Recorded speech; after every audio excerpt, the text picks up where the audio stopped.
Я приветствую вас, дорогие друзья, уважаемые гости и подписчики моего канала. Всем большое спасибо, что этим воскресеньем 25 числа в Татьянин день мы шумим. Это «Шум», проект, который в прямом эфире обсуждаем все самое главное, самое яркое и самое, шумное, без вашего участия никак. Поэтому все залетайте в чат трансляции, в комментарии и давайте начинать. Прежде я всех поздравляю с днем рождения Высоцкого, еще одного человека, поздравлять с днем рождения которого я не стану. И Татьянин день. Всех Татьян, Танюшки, Танечки, вам привет! Еще и студенты. Те студенты, которые именно в Татьянин день празднуют свой праздник, вас тоже с Татьяниным днем и днем студента, если были таковыми. Друзья, сегодня на самом деле такой впечатляющий шум, и мы под впечатлением переговоров, точнее, под тем впечатлением, которого нет.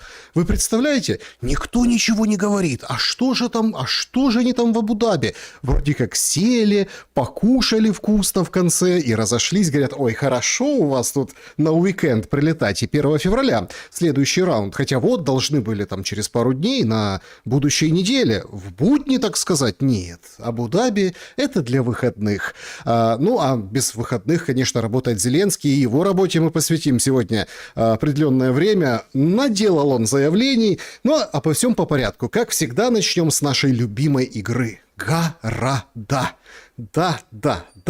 Города. Друзья, кто откуда, пишите. Кто шумит, кто, собственно, подшумливает. В общем, очень интересна география нашего сегодняшнего эфира, нашего стрима. Ангарск шумит, Чернигов, прекрасно. Шарм-эль-Шейх шумит, отлично. Австралия, Мельбурн, и это здорово. И как хорошо, что Капустин-Яр шумит. Астрахань. Вы знаете, несколько дней ждали шума из Капустиного Яра и говорят, там нашумели что-то, сейчас орешник, сейчас. А потом в конце, как обычно в украинском медиа сказали, да сколько там тех орешников, да успокойтесь, да ничего страшного.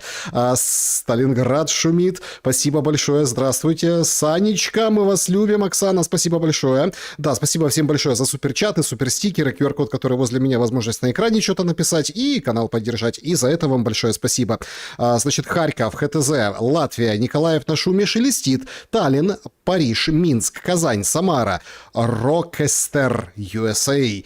Ох, холодно у вас в USA. Говорят, холодно. Балашиха, прекрасно. Ильичевск, Штутгарт, Днепр. С нами Владимир. Кипр шумит, Одесса, Зеленоград, Донецк, Ярославль, Вологда. Котики шумят. Если котики шумят, то главное, чтобы не греблись, понимаете, а то это такое дело. Краснодар, значит, Штутгарт, Днепр, Симферополь, Ростов-на-Дону, Пинск, Беларусь, Артемовск, Мукачево, Смоленск, шум. Да, Киев, большой привет в Киев, Златопрага, прекрасно. Кропоткин, ух ты, привет из Бордо, Братислава, шумит, отлично, Смоленск, Херсонщина, Москва, Советский Союз, человек шумит еще оттуда, Стаханов, Кадиевка, да, переименовали Стаханов, Кадиевка, как переименовали задним числом, как в принципе все и обычно и происходит. Опрос сегодняшнего эфира давайте подключать, вот такие варианты для голосования, спасибо большое, Талип Халипаев, да, за поддержку. Вопрос сегодняшнего эфира такой, в конце будем подводить итоги. Зеленский отдаст территории? Простой же вопрос, да, который самый таинственный по итогам всех переговоров. Все говорят, хорошо поговорили, а вот тут еще электричество с Запорожской атомной электростанции. Политико пишет, нужно поделить по-братски. Братские ж народы, братская электростанция Запорожская. Давайте делить. Там другие вещи, говорят, войска, гарантии. А вот подождите, по сути, отдадут, не отдадут? Так вот, варианты. Нет, отдаст уже не Зеленский. Да, под международный контроль, то есть с хитростью, буферная зона, а тут какие-то войска, чего-то где-то еще. Значит, еще один вариант. Взамен на Европейский Союз и гарантии США, да. То есть, когда у него будет четко, смотри, ты член, полноправный, неполноправный, можно как угодно относиться, но ты член, и ты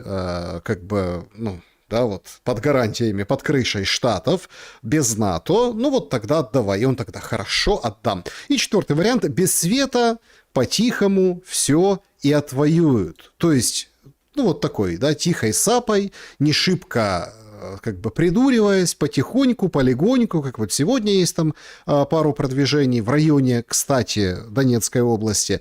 Ну и вот так вот полегоньку, потихоньку это все и дойдет до своего какого-то логического завершения, а потом уже, когда условно Донбасс подойдут к Краматорску и Славянску и будут как бы брать город конкретно, да, уже тогда что-то вот произойдет. Ну, в общем, такие 4 варианта. Проголосуйте, мы в конце обязательно подведем итоги.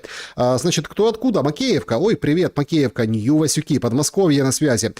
Спасибо за поздравление с Танюшкиным днем. Очень приятно, это прекрасно. Танюшки, Татьяны, вам большой привет. Дрезден, Александр, по традиции бусинки, привет. Кто такая бусинка? Бусинка? Не знаю, кто такой. Если вы про котиков, да, то у меня не бусинка, у меня бусище. Барик его зовут, понимаете? Барон. Ну, когда-то был барон, думали, барон. Не, Барик. Барон. Значит, поэтому ему привет, спасибо. Ну, тут просто есть у нас в чате, любят котиков. Бердичев с вами. Спасибо большое за поддержку. Так, почему говорят, если убрать Зеленского, ничего не изменится. Этого убираем, до следующего предупреждаем. Таких, ну, смотрите, кто будет менять? Менять будет Запад, поэтому так и говорят, понимаете? То есть одного на другого, надо, чтобы концепция поменялась. Концепция пока не меняется у тех людей, которые конкретно могут взять и фигуры переставить. Это так, экспресс ответил на вопросы. Кстати, ответы на вопросы в конце мы обязательно проведем. Так, Афины с вами, Свебодзинушка, Польша. Так, поздравлять будем Потужного. Ну, если хотите, в конце можем поздравить, да? Можем поздравить. У меня даже есть вариант, как его поздравить в чате трансляции. Так, ну только так, давайте, да, вот культурно, ну в конце. Хорошо, давайте в конце стрима я себе даже пометочку сделаем такое в чате. Стерлитамак, повторите города еще раз. Вышгород, Турин, Чернигов, Янакиева. Привет из города Балахны. Спасибо большое. Луганск и сердечко. Спасибо, привет, Луганск. Южный Урал, Северная Каролина шумит. Джалал-Абад, не Афганистан. Не Афганистан? А что это такое? Ну, интересный населенный пункт. Италия с вами, Екатеринбург, Брянск, Славянск, город Балахна. Да, привет, это уже привет и городам передают. Мелитополь, Приазовская, Нововасильевка шумит. Спасибо, Каменец Потужный. Ну, если Каменец Потужный, давайте так потужно и начинать. Друзья, большая просьба ко всем, да, если вы смотрите в записи, я понимаю, часовые пояса, и люди просто переслушивают, пересматривают. Напишите в комментариях тоже, откуда вы. Это очень классная традиция. Любые, вот все шумы отличаются именно этой традицией друг от дружки, от других видео, что там есть, вот кто вы и откуда. Это вот просто потрясающе, это единение такое планетарного масштаба. Итак, начнем сегодняшний эфир, но начнем его, пожалуй, с Трампа. Трамп, конечно, у нас отличился, да, и отличается на этой неделе. Он, конечно, принес Давос, немножко откатился по военной операции в Гренландии, но рынки штормит, рынки как бы гуляют следом за Трампом, золото, серебро растет, что-то с криптой не так, она падает, вот даже перед эфиром, что-то по крипте. Короче, Трамп мутит воду. И делает это по многим фронтам одновременно. В связи с этим, исходя из таких очень классных перепалок, которые были между европейцами и Трампом, вот такую карикатуру нарисовали голландцы.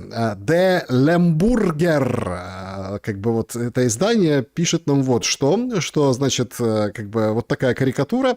Американские горки, виражи, Зеленский схватился за как бы этот вагончик, а он мчится, и прям там кольцо горящее. Видимо, полысеют все представители европейских элит. Макрон, видите, он как бы, да, в очках, Урсула, там, Ступ, Рютте. Рютте самый веселый, потому что у него были контакты. Да не простые, а по Гренландии. И все так, нет, не надо сепаратных договоренностей по Гренландии. Короче, в общем, все в Европе переполошились конкретно от Трампа. Ну и наконец-то, да, вот у нас загадочный факап был на этой неделе. Опубликовал Белый дом картинку, где идет Трамп, шагает рядышком с пингвином, а пингвин с американским флагом каким-то надкушенным, и идут они как бы в Гренландию или по Гренландии, и все говорят, подожди, какие пингвины? Пингвины не водятся в Гренландии, ты что? Ну и вот они наконец-то, собственно, ответили как могли. Из Белого дома выждали паузу и написали следующее. Пингвина не волнует мнение тех, кто не способен его понять. А? Какой слог, какой мегамощный Трамп. А как они называют свое оружие? Это же просто что-то с чем-то. Дискомбомбулятор. Или бомбулятор. Да, дискобомбулятор. Это просто что-то неимоверное. Значит, пресса разразилась подробностями, что США при захвате Мадуро использовали секретное оружие дискомбомбулятор. Английское название также приводится как дезориентатор. По словам Трампа, это устройство обезвредило ПВО, охрану Мадуро. Они нажимали кнопки и ничего не работало, хвастался Трамп. Дискомбомбулятор, мне нельзя говорить об этом. Они так и не смогли запустить свои ракеты. У них были российские, китайские ракеты, и ни одна из них не сработала, комментирует Трамп. Мы зашли, они нажимали на эти кнопки, но ничего не работало. Они были полностью готовы к нашему нападению. Значит, что это за история? История, конечно, замечательная. Во-первых, дискомбомбулятором надо оправдать просто космические расходы на военный бюджет. Был триллион. И все говорили, куда тебе, Трамп? Триллион – это вот так. А он говорит, не, надо, чтобы не вот так, надо вот так, чтобы было. Надо 1,5, то есть еще больше. Ну и там Илон Маск, там вот эти оружейники, все должны быть довольны, мы там разрабатываем что-то, нечто. И вот тут, пожалуйста, дискомбомбулятор. То есть мы отметаем все вот эти теории заговора по Венесуэле и говорим, что есть секретное оружие, бойся нас, весь мир.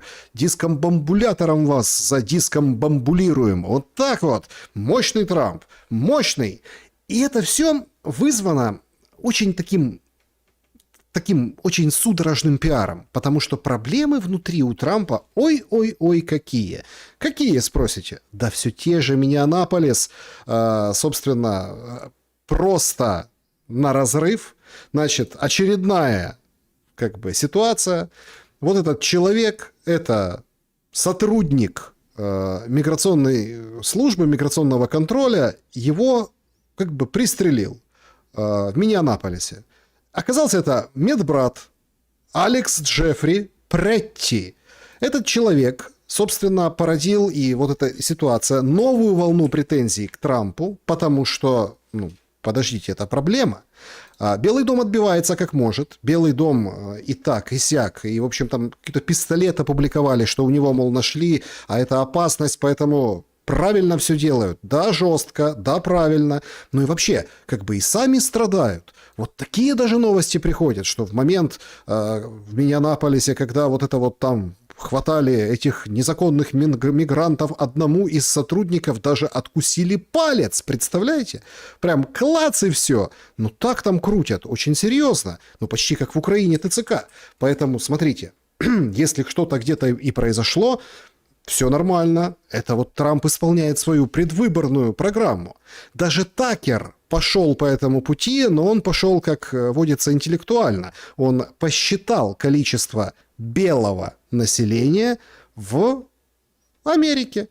Happening in the United States is a wholesale change of who lives here. New York City in 1950 was... Ну, в общем, тут все очень просто и без перевода. Значит, давайте посчитаем, кого, кто, где, сколько. Да? Вот Нью-Йорк, 90% белых людей, 50-е годы. И дальше он перечисляет. 90% white. Chicago in 1950 was 86% white. Philadelphia Чикаго 86. over 80%. Los Angeles 94% white. Detroit, Michigan 84% white. Baltimore 76% white. That was 1950. Here are the numbers today. Baltimore 27% white. О, и тут теперь полетело. А что сейчас? Вот, пожалуйста, Детройт 27%. Detroit about 10% white. Los Angeles about 37% white. Now Philadelphia 36%. Chicago less than 30%. And New York City is now around 30% white. 30%.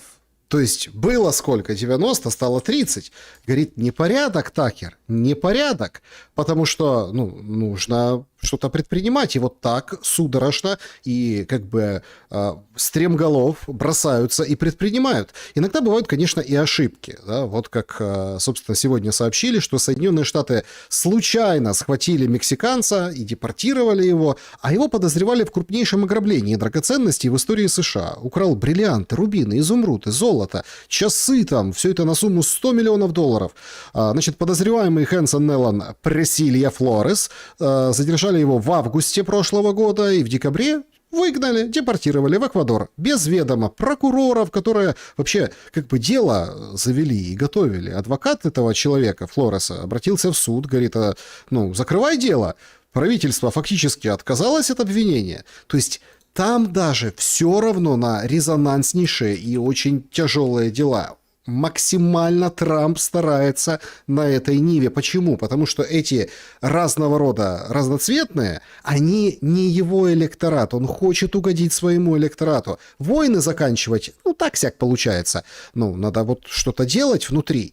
Ему, конечно, ставят очень серьезно палки в колеса, потому что уже буквально сегодня сообщили, что правительству США прям шатдаун новый грозит. Потому что в Миннесоте, да, федеральные агенты убивают людей. Значит, близкие к Демпартии СМИ, в частности CNN, публикуют, что демократы в Сенате обещают заблокировать бюджет, пока не получат отчет о действиях иммиграционной службы ICA. Последней каплей стала вот этот Алекс Претти, которого фотографию я вам показывал. Он был застрелен во время федеральной спецоперации. Вторая уже подобная смерть в Индианаполисе за месяц. Поэтому политики требуют немедленных реформ службы и жесткого контроля за ее финансированием. Короче, давайте их переоденем в другую форму. ТЦКшники. Проблема только, ТЦКшники взятки берут, а там нет. Так вот, сообщается, что демократы отказываются подписывать документ о госрасходах на Департамент внутренней безопасности, к которому вот эта служба и принадлежит. То есть, видите, как демократия, политика, не дадим денег на вас. Демократы добивались разумных реформ в законопроекте о расходах департамента, но из-за отказа республиканцев противостоять президенту Трампу закон ДВБ оказался крайне недостаточным для пересечения злоупотреблений. И, в общем, я, говорит, проголосую против. Это четко заявил сенатор-демократ, лидер демократов у них там, да, это Чак Шумер. К пятнице проект финансирования должен собрать 60 голосов. В Сенате у республиканцев 53. То есть что-то должно произойти, и это уже на следующей неделе будет серьезный звоночек. А на что способны, условно, политики и демократы в Америке? Америка вообще может столкнуться с вот этим проектами финансирования и очередным шатдауном с достаточно тяжелой символикой. На Аляске там 4,5 тонны, да, Дойон-26, огромная вышка, которая там мобильная, переносная. Это самая крупная в Северной Америке, как символ нефтедобычи Соединенных Штатов Америки, сегодня завалилась на бок и приказала долго жить. Вот так вот это было.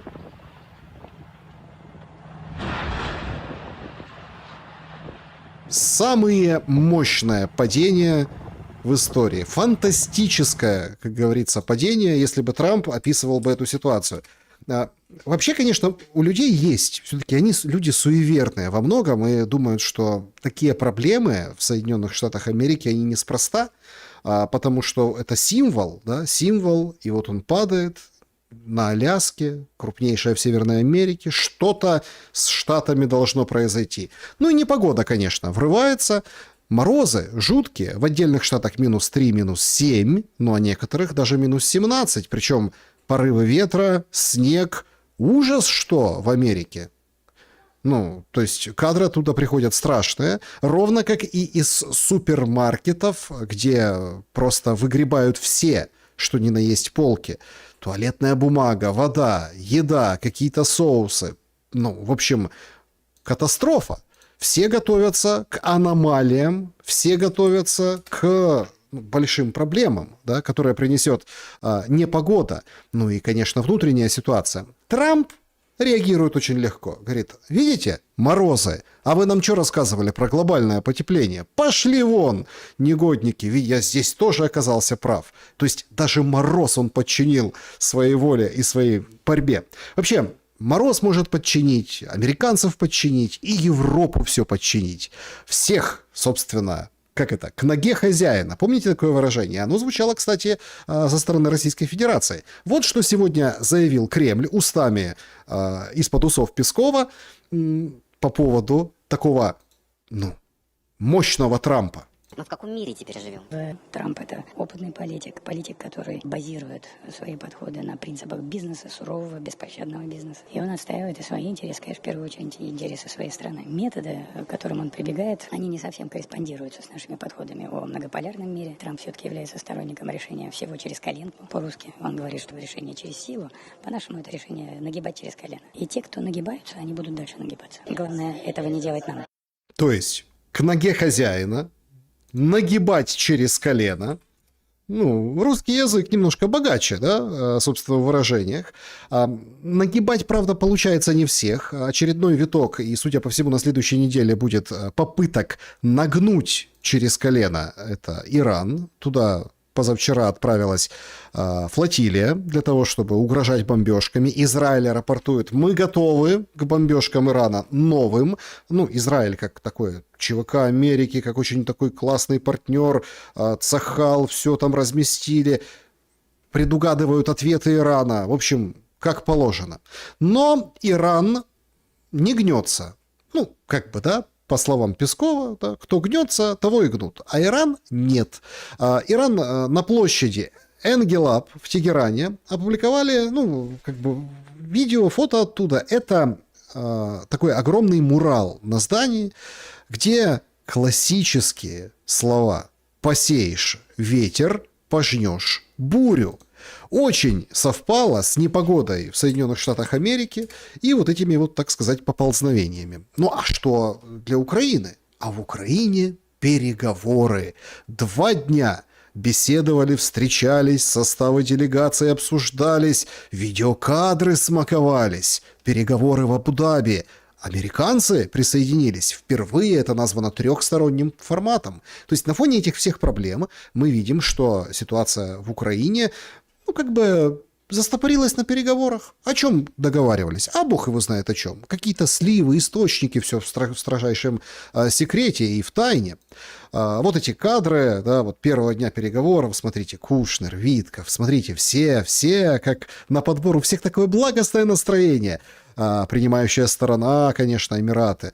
Россия, да, возле России там Кушнер сидит, возле Украины Витков, все как бы с понимающим видом, все уже предвкушают несколько часов бесед, ну а потом вкусный обед в дружеской атмосфере. Что известно об этих переговорах? Ну, Умеров тут как бы главный в этих переговорах, он глава группы, Буданов тоже. Известно только то, что планируют договариваться дальше. И казалось, вот по крайней мере до сегодняшнего дня, что это хорошо. Тишина, это хорошо, что, ну, скажем так, мало этих заявлений. Сообщение очень скудное. Ну, мол, обсуждали что? Документы. Сколько? Несколько. О чем? Об урегулировании. Обо всем говорили. О Запорожской атомной электростанции. Говорили о том, что электричество давайте запустим и будем между Украиной и Россией делить. Говорили о том, что какие-то, может быть, даже контингенты из нейтральных стран будут там находиться. Нью-Йорк Таймс об этом, кстати, пишет. Значит, обсуждалось размещение вот этих из нейтральных стран на Донбассе войск. Американские и украинские переговорщики, мол, это обсуждали, нейтральных сил в качестве миротворцев в части Донецкой области или создание демилитаризованной зоны. То есть или нейтральные войска, или там никого не будет. А также напоминает издание позицию России, которая против размещения любых войск НАТО в Украине. И по данным Нью-Йорк Таймс, Россия продолжает настаивать на выводе войск из Донецкой области.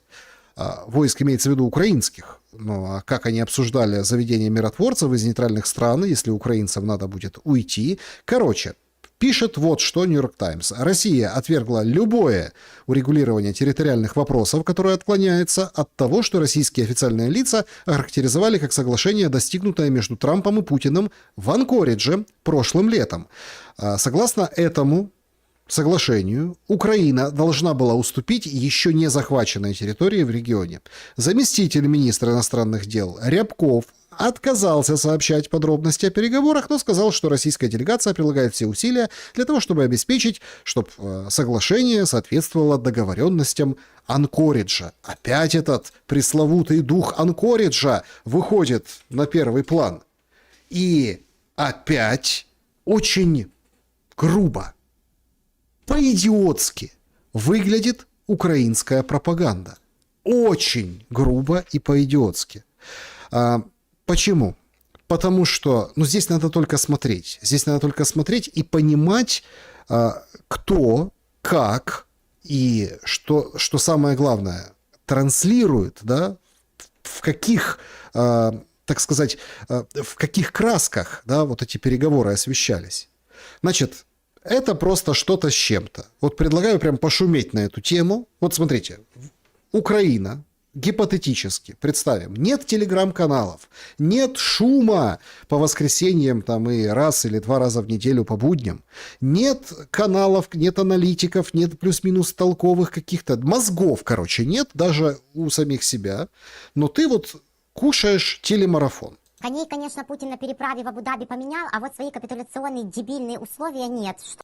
Значит, коней поменял, это Путин на переправе. То есть поменялась делегация. Смотрите, то есть она, это вообще потрясающая девчина. Это, значит, Ирина Узлова, ведущая, так и пишут, ведущая.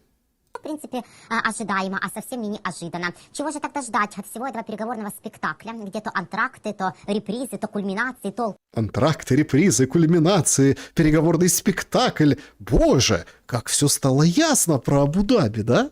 Только нет. Поговорим прямо сейчас. Я Ирина Узлова. Прямой эфир сразу 2 ютубов, 24 канала и моего Узлова Токс. Вместе с нами Марк Фейгин, правозащитник, блогер, просто интересный человек. Марк, здравствуйте, искренне рада вас видеть. 1000 лет не видела. Слава Украине. Ой, господи. Просто интересный человек. Слава Украине. 1000 лет вас не видела. Слушайте, сколько мы не виделись и нахрена мы встретились? Не, это прям очень важно. Они же обсуждают важные моменты. Героям слава, приветствую Ирину, приветствую всех зрителей 24 канала. Вот что Путин, значит, со своим болезным Анкориджем, со своими ртами Песковым и Ушаковым говорит: все, у меня выходите из Донбасса, ВСУ, говорят они. Уходите. Ты слышишь, это я понимаю. Все, говорит, выходите из Донбасса. Ха! Потрясающе просто. По курсу российского корабля, говорим мы, значит, а Reuters пишет, что, оказывается, это и было вот этим гениальнейшим смыслом Анкориджа, который Путин вспоминает как Стамбул 22 года, чтобы мы убрались с наших территорий. Ну, понятно, что же еще он там мог предлагать, собственно, тоже глаза открыли, так сказать. Отправили, хотя до конца состав российской делегации интриганты не раскрыли, но... Вообще не представляете, интриганты не раскрыли состав делегации, понимаете? То есть... Это, подождите, это как она, это с чего она берет эту информацию, что не раскрыли? Потому что Зеленский, там несколько сообщений было вчера, сегодня, вчера, позавчера, да, вот это вот, что там представители армии и разведки. То есть от нас список поименный, а от них, то есть она питается, сосет матку информационную канала Офиса Президента. Поэтому она не знает, кто. И даже когда показали видеокадры, так тут какие-то русские. А кто это такие? Кто там? Костюков? А кто еще, да? Там Да нет, вы что? Кто их знает? Вообще не раскрывали. То есть даже когда сняли протокол, никто даже не удосужился считать, так как кто с российской стороны. Это, кстати, очень интересный момент обсуждения Украиной, российской делегации, которую Зеленский не назвал, а, соответственно, и им называть пропагандистам не с руки. Ехал там какой-то Костюков с ГРУ, уже, наверное, Володьку Мединского стыдно слать, что ли, не понимаю, да? Но вообще, Марк, что вы видите за всем вот этим? Зачем оно нам, эти переговоры, учитывая неизменность капитуляционных требований Путина везде? Зачем оно нам вообще вот эти переговоры? Зачем, учитывая, что Путин везде требует капитуляции? Зачем нам идти на переговоры? Путин капитуляцию требует. Не надо ходить на переговоры. Не надо. Так у тебя же президент на продленке рассказывает, что мы за мир, за переговоры. Зачем они нам? Кто может ответить на этот вопрос? Наверное, же Зеленский должен отвечать. Или кто? Кто-то из переговоров. Буданов в Давосе четко сказал: без России не получится. Но, видимо, Буданова не надо слушать. надо слушать и читать, и спрашивать у Фейгина. Будь то Анкоридж, будь то Аляска, будь то Мар-а-Лаго, будь то Стамбул, будь то Сызранские озера, я не знаю, у него же все одно. Капитуляция Украины и вражеская НАТО. Вы знаете, что касается состава делегации, то он претерпел изменения российского, он более серьезный. Безусловно, Мединский не равен Костюкову, главе ГРУ, я извиняюсь, конечно. Но это не меняет сути, понимаете? То есть, смотрите, Фейгин четко понимает, что как бы его заводят, он сам такой, но он сам может завести кого куда угодно и под монастырь любую мысль, но он понимает, что как бы на главу разведки батон крошить не надо, поэтому он говорит, конечно, серьезнее, ну там все-таки чиновник, а тут вроде как Мединский, советник, да, поэтому у России... А я, кстати, всем напомню, чем закончился Стамбул-2, ну вот эта реинкарнация. Россия заявила о том, что она будет повышать уровень переговорный, представительства переговорного. И Россия как раз-таки повысила. Ну ладно, это уже делегации, она, понимаете, это же Узлова или как ее там, ведущая. Она же как? Она же раскручивала там, ну сейчас какой-нибудь, сейчас вот это вот выйдет Фейгин, а она скажет, там, Костюков такой-сякой, а там еще какой-то Зорин, еще кто-то, а эти вообще не пойми кто. И сейчас он там будет брызгать ядом. Тут говорит, не, делегация нормальная, но давайте, говорит, о сути поговорим. О, по сути, очень интересно. Вот это очень важно понять. Форма может, так сказать, быть более продуктивной.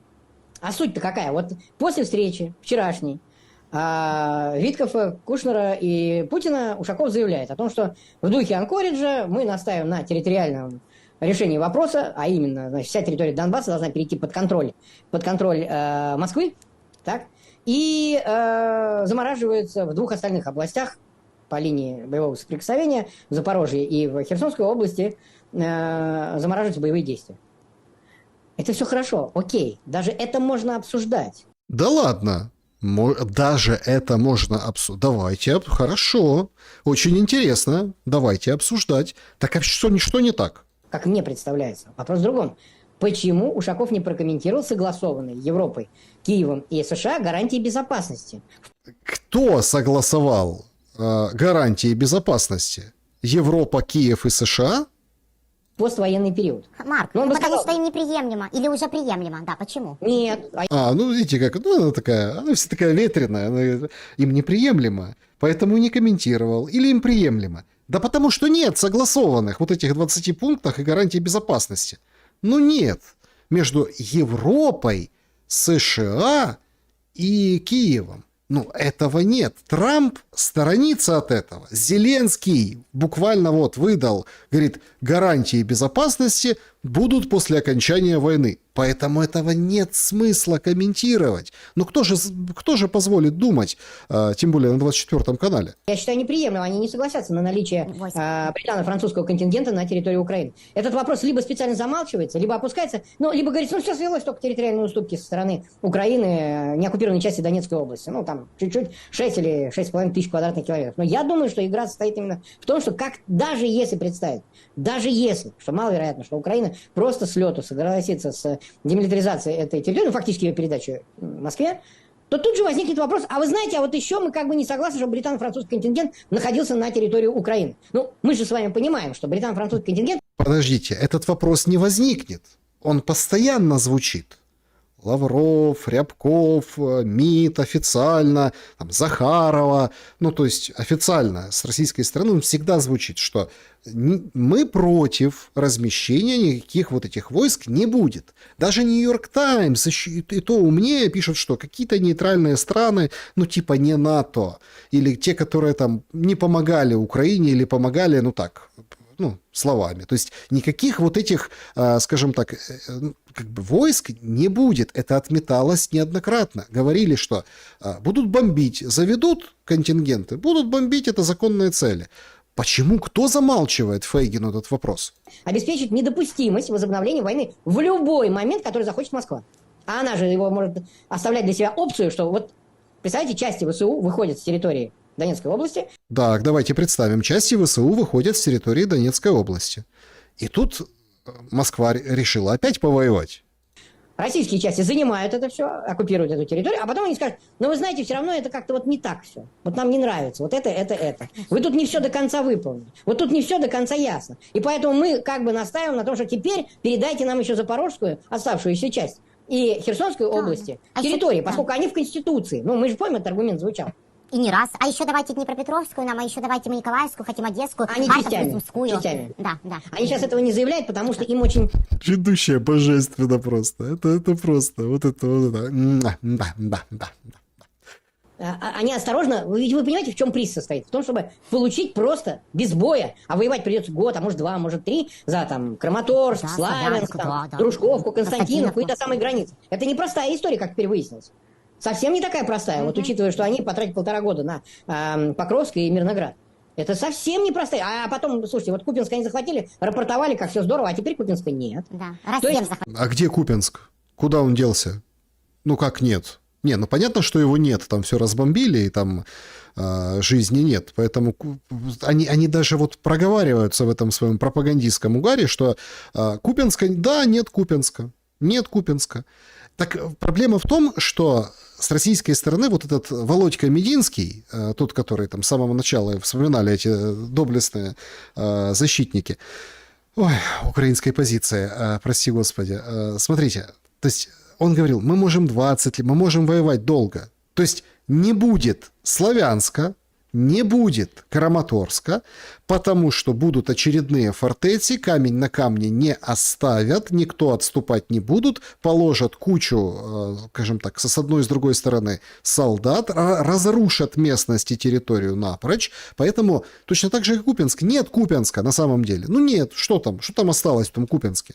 Понимаете, ловушка находится где? В том, чтобы хоть что-то получить без боевых действий, а уже, конечно, оккупировав эту часть Донецкой области, ну, дураку ясно, что они ее уже могут с позиции сил диктовать условия дальше. Ага, то есть, смотрите, без боя Россия получает, а потом с позиции силы будет диктовать дальше. Поэтому нужны французские, как там, немецкие контингенты. Потому что если без боя Россия получит, с наличием вот этих контингентов, да, не будет диктовать. В Гренландию сколько там поехало?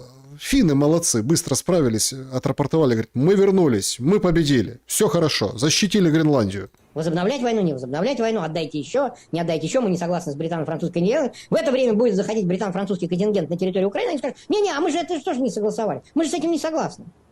Ну, Так а что он, как он будет заходить, если не согласовали и не согласны? То есть нам сейчас абсолютно вешают лапшу на уши. Нам сейчас рассказывают про какой-то британо-французский контингент, который как бы согласовали европейцы и американцы с Киевом, и как бы Кремль молчит, так не комментирует. Так он уже прокомментировал 5 раз. Все, этого не будет. Не будет. как бы пусть это прозвучит полностью. Они требуют Донецкую область. Дух Анкориджа. Они говорят, что в Анкоридже этот путь был определен Трампом и Путиным. Окей. А Трампом и Путиным был определен поствоенный статус Украины, что она может, что не может. Хорошо, она не может вступать в НАТО. Но НАТО не лучшие времена переживает. Но уже договорились о том, что коалиция желающих или там решимых, значит, согласна разместить этот контингент. Возможно, он будет не только британо-французский, может, еще какие-то европейские армии примут в нем участие. Возможно, это будет сопровождаться и обеспечением бесполетной зоны на территории Украины. Разумеется, и ни в коем случае не сокращением украинской армии. Вот с То есть, смотрите, не сокращением украинской армии, бесполетная зона. То есть, вот это вот все набрасывают, как бы успокаивая всех, приправлено такой едкой ненавистью и дебилизмом. Ну, то слово, которое ведущая, собственно, и употребила раньше. этим совсем Москва согласна? Почему этот вопрос обходится? Почему Москва тогда, Ушаков вчера, буквально, сразу после встречи, с Виткофом и Кушнером не обозначил этот вопрос. А ведь он ключевой. Такой же ключевой, как и вопрос территориальный. Да, территориальный вопрос договориться невозможно. А по этому вопросу договорились, что ли? Почему-то он не звучит, этот вопрос.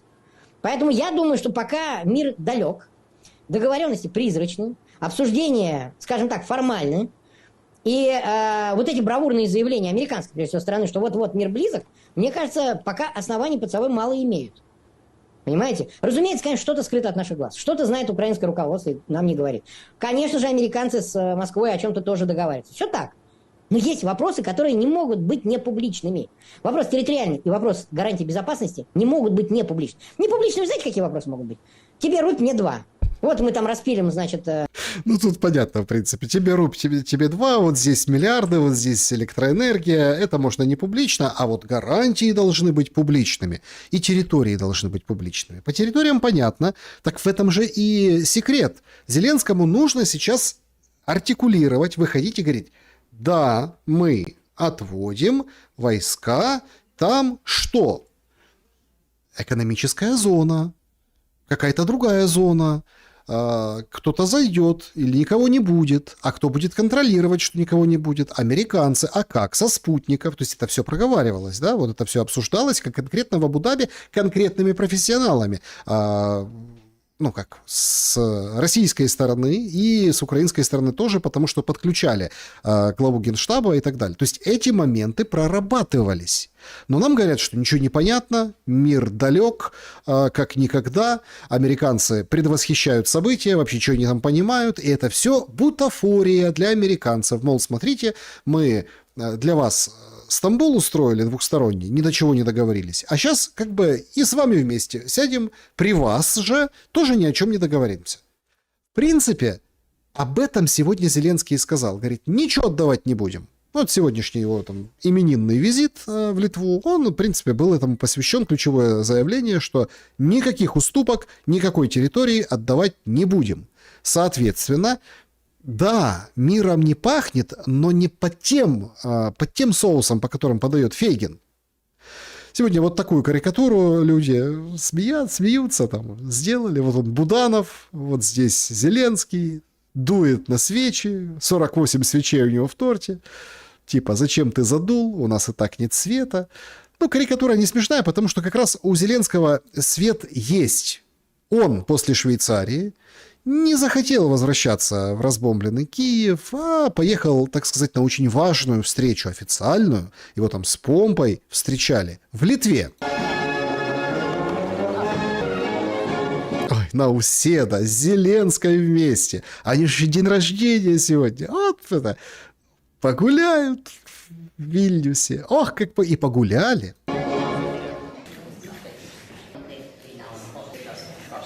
Смотрите, ну это, конечно, очень мощная страна. Это, конечно, очень мощные, скажем так, партнеры. Причем заявлено было, что в формате Люблинского треугольника. Ну, это старый проект, вот этот вот, да, типа мини-НАТО, вот этих вот товарищей, они вот Польша, Литва, там Украина, вот это вот все, они собирают друзей вокруг себя. С друзьями как-то не сложилось, потому что чехи вроде как присматривались к этому проекту, ну, раньше. Да, а сейчас там поменялась немножко власть, и сегодня точку официальную чехи поставили, никаких легкомоторных самолетов, ничего не дадим. Вот эти там Л-319, короче, легкие самолеты, чтобы дроны сбивать, не дадим. Поляки тоже по-своему ведут свою игру. Ну, как-то Люблинский вот этот треугольник, он превратился по большей части в двустороннюю встречу. И смотрите, какая торжественная история. Сидит Зеленский и что-то подписывает. А что там интересно? Очередная помощь от Литвы? Что там, гарантии безопасности? Что там еще? Ой, как интересно. А что там еще? Зеленская тоже это же подписывает. Так это они как? У них что, в честь дня рождения есть такая просто традиция? Можно свадьбу сыграть второй раз. Ну, типа, оно как бы по-бутафорски, но это романтик все-таки, как-никак. День рождения, повод. И Зеленская, что это тут они такое написали? Слушайте, что-то там Украины, свобода. Да ладно. Вильнюс, 25 января. Так это ж гостевая книга жалоб и предложений.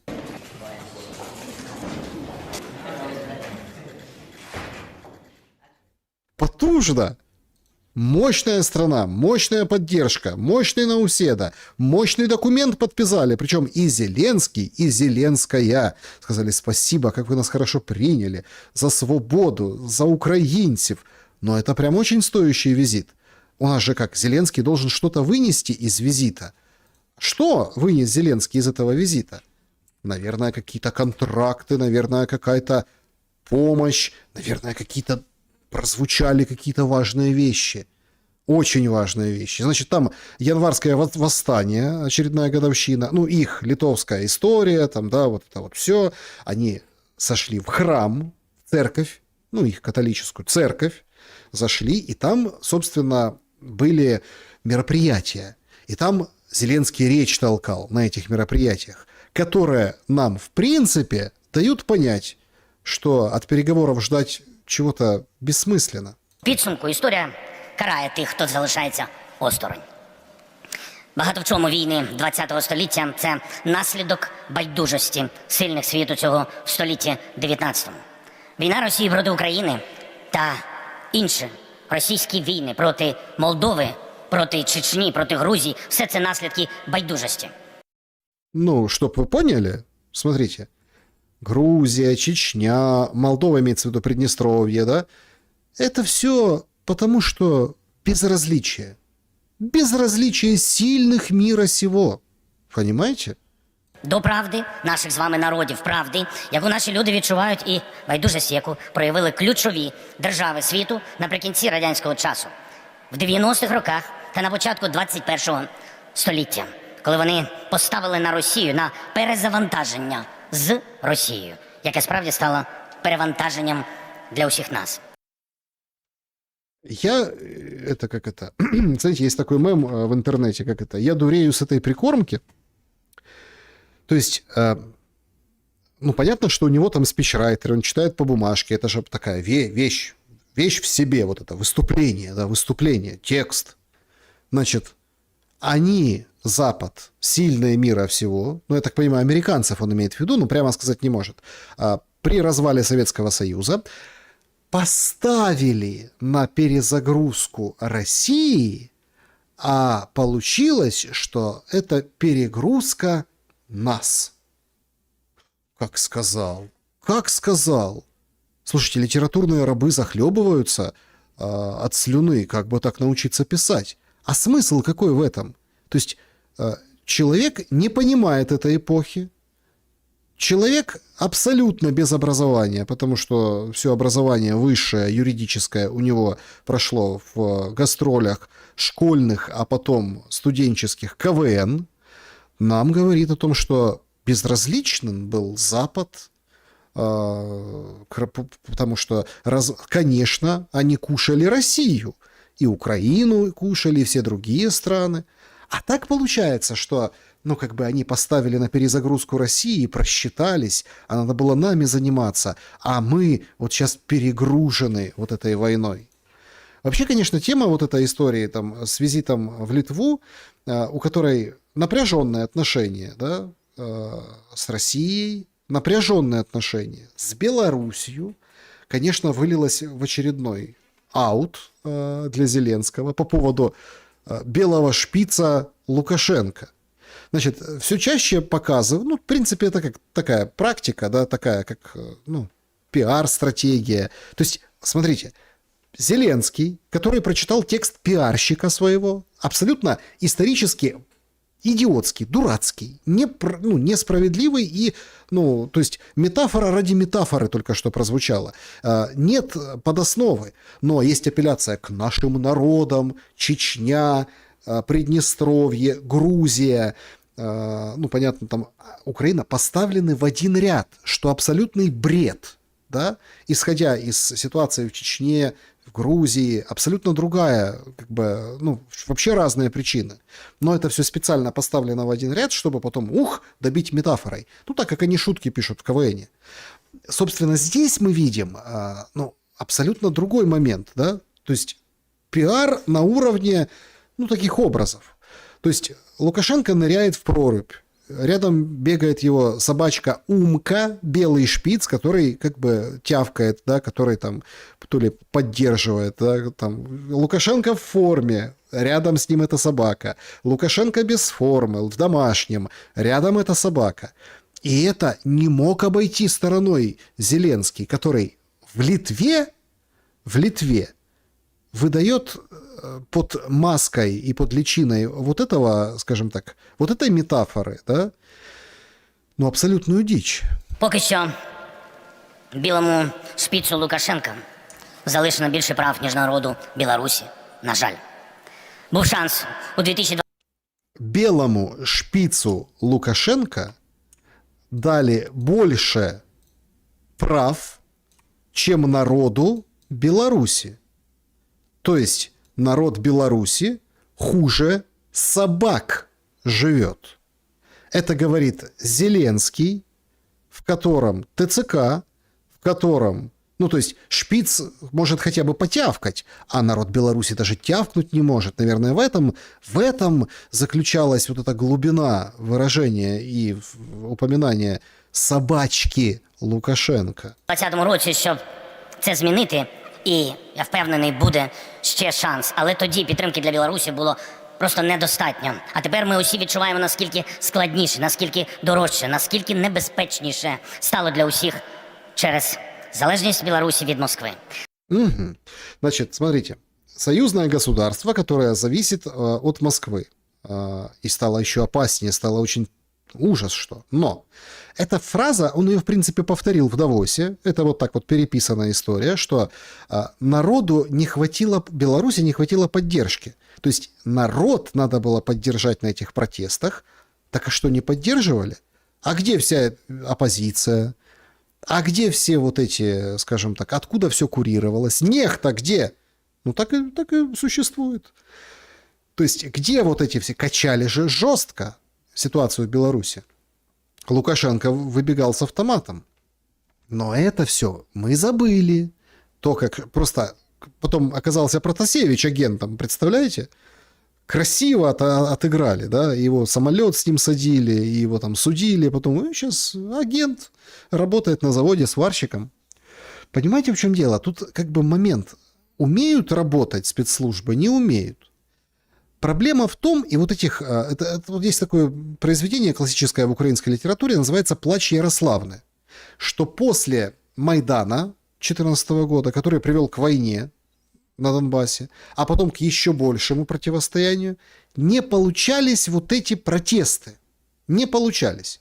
Поэтому у Зеленского это идет как плач Ярославны, что, смотрите, не помогли народу Беларуси, не помогли народу Ирана. А если б помогли, от тогда было б хорошо, никто б не угрожал орешниками. Залежність, що не стає меншою. Оператори російських реактивних шахедів працюють по Україні, в тому числі з території Білорусі. Зв'язок для... Представляете? Операторы российских шахедов, герань, дронов, сидят в Беларуси и работают обстрел с белорусской территории. Представляете? Ударів підтримуються з території Білорусі. Росія використовує Білорусь як полігон для шантажу Європи і світу орешниками. Промисловість Білорусі працює на російську війну, а торговельні зв'язки допомагають Путіну купувати компоненти, які потрібні, щоб будувати загрозу проти усіх нас в Європі. Всех нас в Европе. Но он уже европеец, понимаете? Сейчас там опубликовали материалы, сейчас вылетело с головы, какая газета. Короче, что к 27 году членство в Европейском Союзе это якобы одно из условий, что может... Вот он уже европеец. Он уже они против нас всех. То есть, он говорит, направляют дроны. Эта информация, это давно раскачивается штука. То есть надо бомбить Беларусь. Но мы же не можем... Почему? Почему надо бомбить Беларусь? Потому что, значит, оттуда дроны, оттуда ВПК, работа на ВПК, оттуда, клеют на устрицы и на белорусские, там, не знаю, всякие там другие товары, они становятся белорусскими, отправляют, обходят санкции. Беларусь вообще опасное государство. Нам надо что-то предпринимать с Беларуси. Литовцы, давайте. Поляки, давайте. Люблинский треугольник, давайте. Давайте вместе бомбить Беларусь. Мы можем, мы сильные. Бомбить, атаковать. То есть вот эта вся история, которая поросла мемом. Помните, когда Лукашенко ходил с указкой возле карты и говорит, я вам покажу, с какого места на Беларусь готовилось нападение.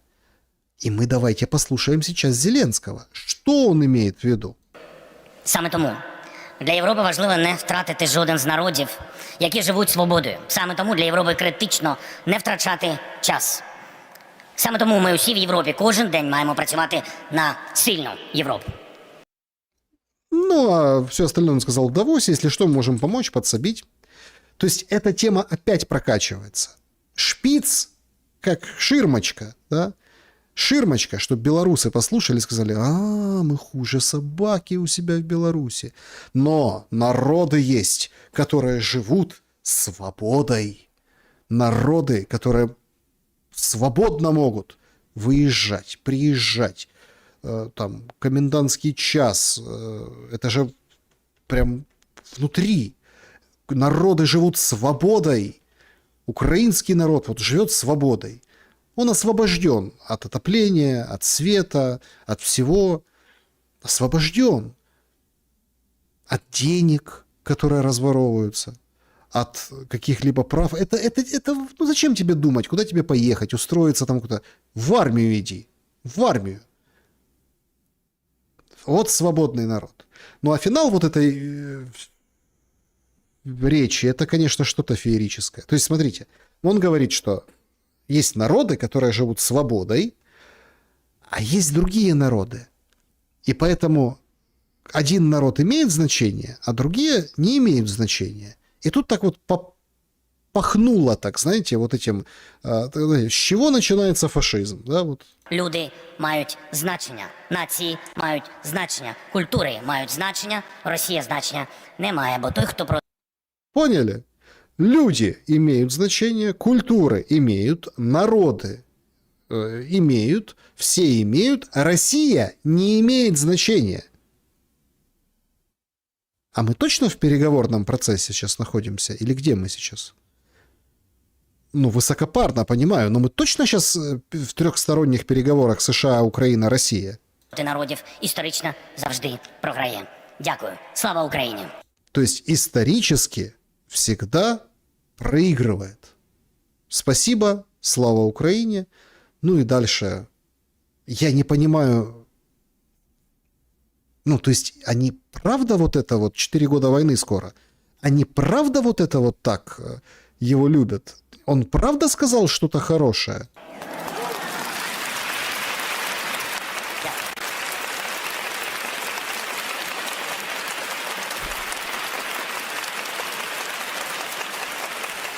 Вообще, конечно, по-кугутски. Меня учили, когда, ну, я думаю, напишите в комментариях, может, я, конечно, не прав, может, я придираюсь, но обычно, когда ты в такой атмосфере находишься, обычно, да, ты проходишь как бы передом к людям, не задницей, да, они встали, привстали, отошли, но ты должен передом идти, не к камерой фейсам, а к людям.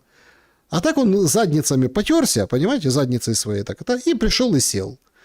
И Зеленская что-то через одну, ну, это Науседина, наверное. А нет, это не Науседина, это Поляка. Ну да,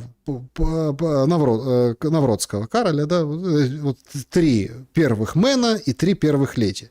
Но меня поражает не сколько там бескультурие, там вот эти все моменты, а смыслы. Неужели эти смыслы настолько устраивают, что все стоя аплодируют?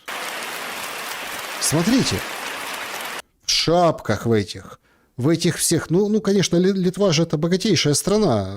По внешнему виду можно, в принципе, определить, да, кто в чем, кто как. То есть, да, видно же, да, что очень, ну, фешенебельно одеты люди. Молодежи много. Это же Литва. Очень много молодежи. Вот свободный народ. Вот живут же люди. Вот это вот мы, европейцы. Ну и на пресс-брифинге в очередной раз поднималась вот эта тема, которую виртуозно окучивали в слова на 24 канале, тема гарантий. Конкретні гарантії безпеки для України дають можливість... Ой, а что такое? Украинский не родной? Дают возможность? Как дают возможность? Ну, бывает. Ну, заговорился. Не все по-русски говорят. По-русски труд, по-русски. Вы думаете, с Науседой они там на английском говорят? Это как вот типа, с Алиевым, да, они встречались в рамках Мюнхенской или какой-то встречи, сейчас вылетело из головы, ну вот эта вот встреча в Европе была, они там много-много встреч было, и они там на английском с Алиевым беседовали. На английском прям. И с Науседой прям на английском. Возможность находят. Конкретної дати закінчення цієї війни. І це війна і в Україні, і це закінчення війни потенційної в Європі. Тому що Ага, смотрите. Окончание потенциальной войны в Европе. То есть в Европе как бы в Украине и в Европе. То есть он только что говорил о том, что мы едины, а сейчас он как бы разделяет. Да? Тут Европа, а тут потенциальная война в Европе. То есть мы сейчас договариваемся, иными словами. Чё вы кочевряжетесь? Спрашивается у Зеленского. Народ бедствует, ситуация аховая, а вы кочевряжетесь.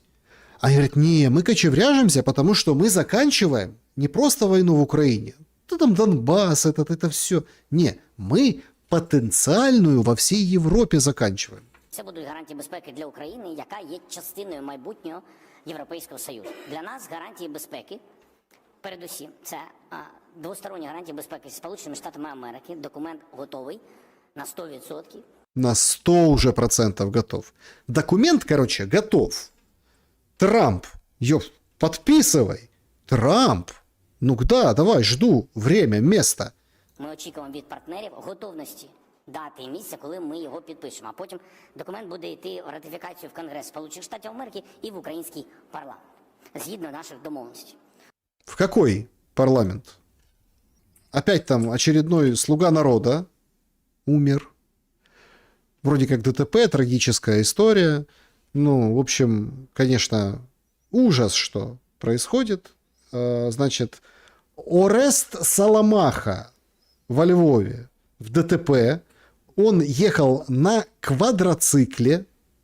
Орест ехал, слуга этот, на квадроцикле. Значит, сообщается, что попал в ДТП, его как бы удалось довести в больницу, а он умер. Один умер, второй умер, третий умер.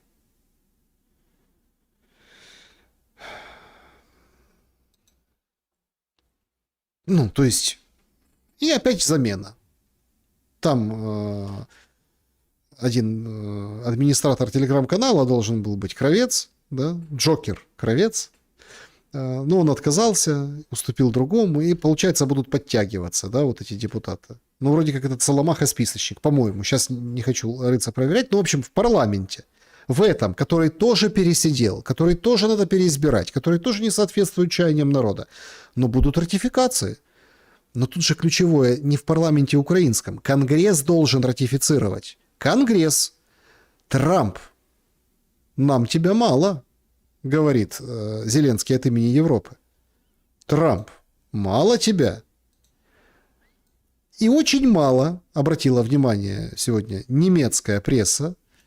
Как-то о коррупции говорят в последнее время. Нет, в Украине там задерживают изо дня в день кого угодно. Но все так посмотрели в сторону Урсулы неожиданно. Значит, Берлинен Зейтунг задается вопросом, почему Урсула фон дер Ляйен не провела переговоров с Зеленским по поводу коррупционного скандала, Миндичгейта, несмотря на то, что ранее Евросоюз утвердил для Украины новый транш помощи в размере 90 миллиардов. Значит, издание сообщает, что есть там депутат от Европарламента Фабио Де Мази. По этому поводу он направлял парламентский запрос, на который последовал формальный ответ Еврокомиссии, типа «Брюссель продолжает внимательно следить за ситуацией». Имеется в виду за расследованием растраты денег. Комментируя этот ответ, Мази, депутат Европарламента, призывает Урсулу найти в себе смелость и напрямую обсудить ситуацию с Зеленским. Он также заявил о необходимости прекратить кормить олигархов за счет европейских налогоплательщиков, это прямая цитата. Населению невозможно объяснить, почему мы переводим миллиарды Украине, в то время как олигархи из близлежащего окружения Зеленского позолачивают себе туалеты, выводят деньги, предназначенные для энергообеспечения. По словам Де Мази, происходящее указывает на системную проблему политики Европы в отношении Украины. Пока утверждаются новые кредиты и переводятся миллиарды, политическое руководство Брюсселя, по его мнению, проявляет чрезмерную мягкость в отношении к Зеленскому. Так и ни одного поля ягоды Зеленский и Урсула. Урсула, во времена ковида отличилась, а Зеленский вот во времена войны и вместе с Урсулой тоже. Поэтому, конечно, Еврокомиссия следит за ситуацией. Но, по крайней мере, раздаются такие голоса в Европе. Подождите. Они, значит, покупают золотые унитазы. Мы вроде как отдаем деньги, чтобы людей согреть, что-то как-то где-то, куда-то. А миллиарды уходят. А вы не спрашиваете, почему? Не спрашиваете, куда они идут? Непорядок. Чем вообще занята Европа? Макрон. Куда смотрит Макрон? Макрон смотрит на 15-летних. Значит, сегодня феерическое заявление. Не прошел еще. Долго как-то сосуд заживает в глазу. Долго. А может, ему просто понравилось? Короче, заявление Макрона. Мы запрещаем социальные сети для лиц младше 15 лет. Мы собираемся запретить мобильные телефоны в средних школах. Четкое правило для подростков, для семей, четкое для учителей. Мы движемся вперед. Мозги наших детей и подростков не продаются.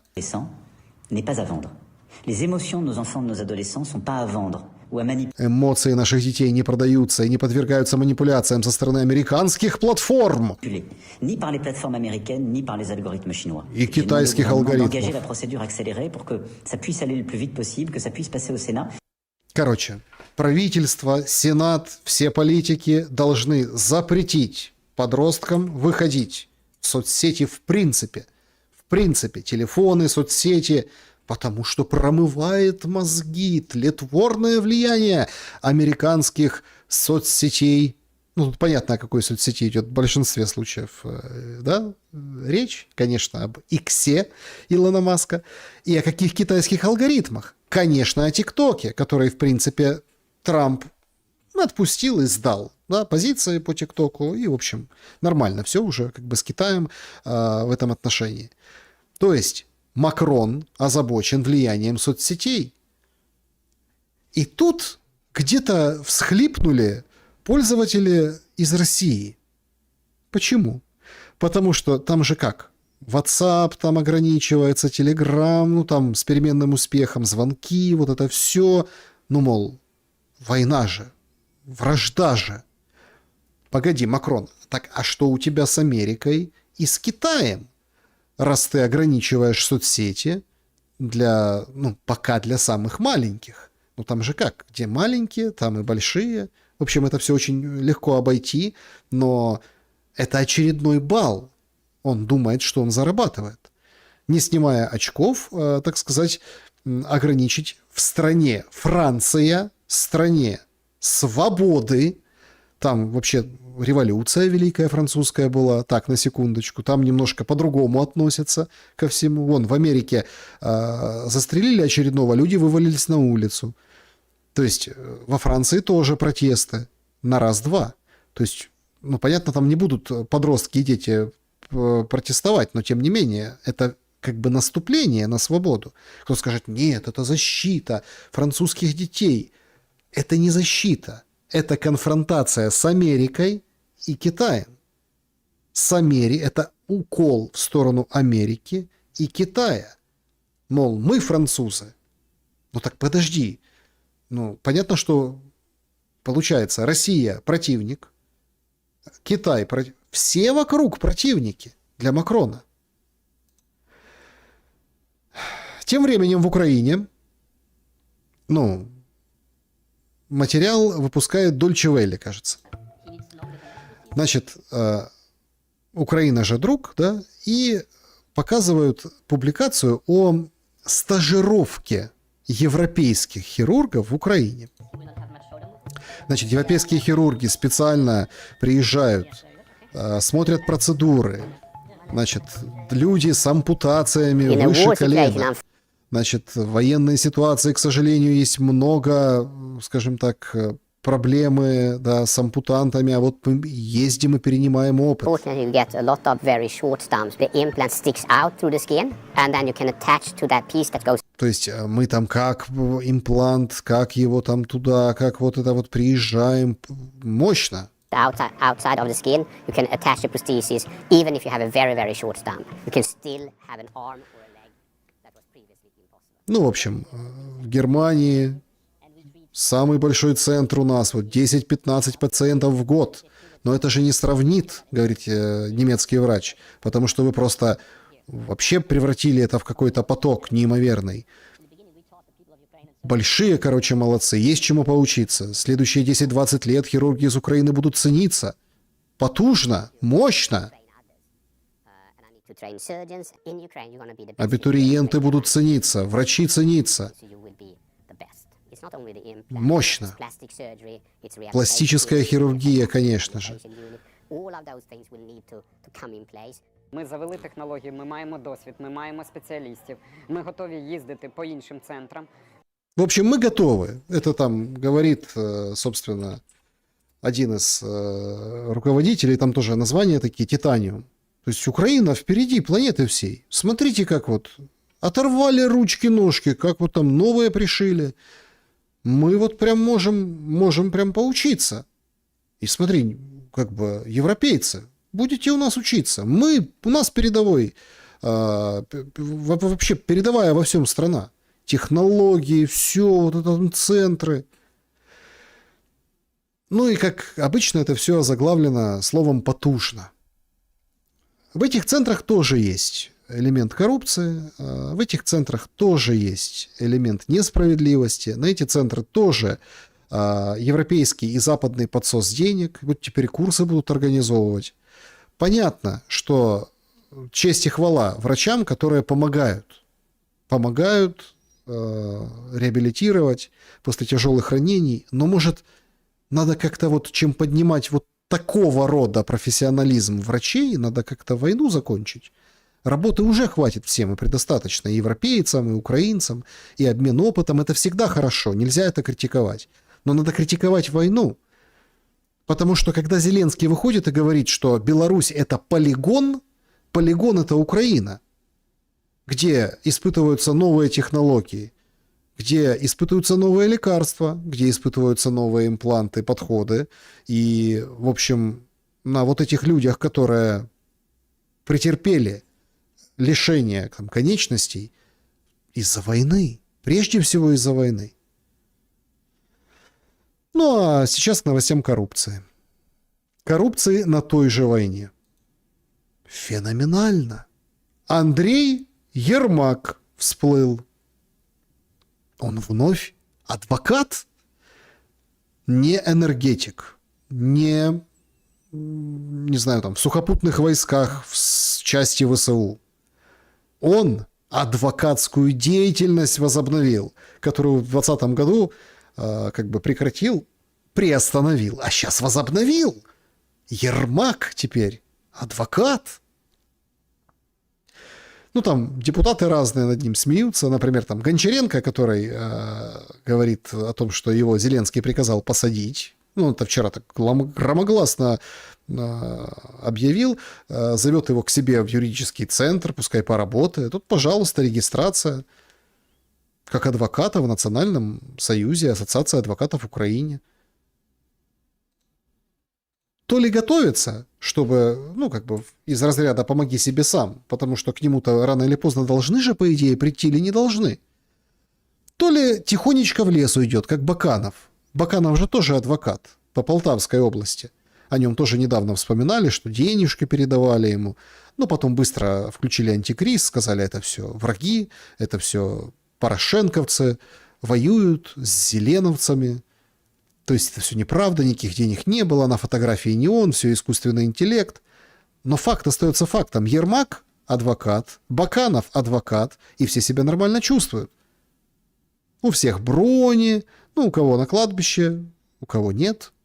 И никто воевать не идет, как бы сам, никто же за язык не тянул Ермака.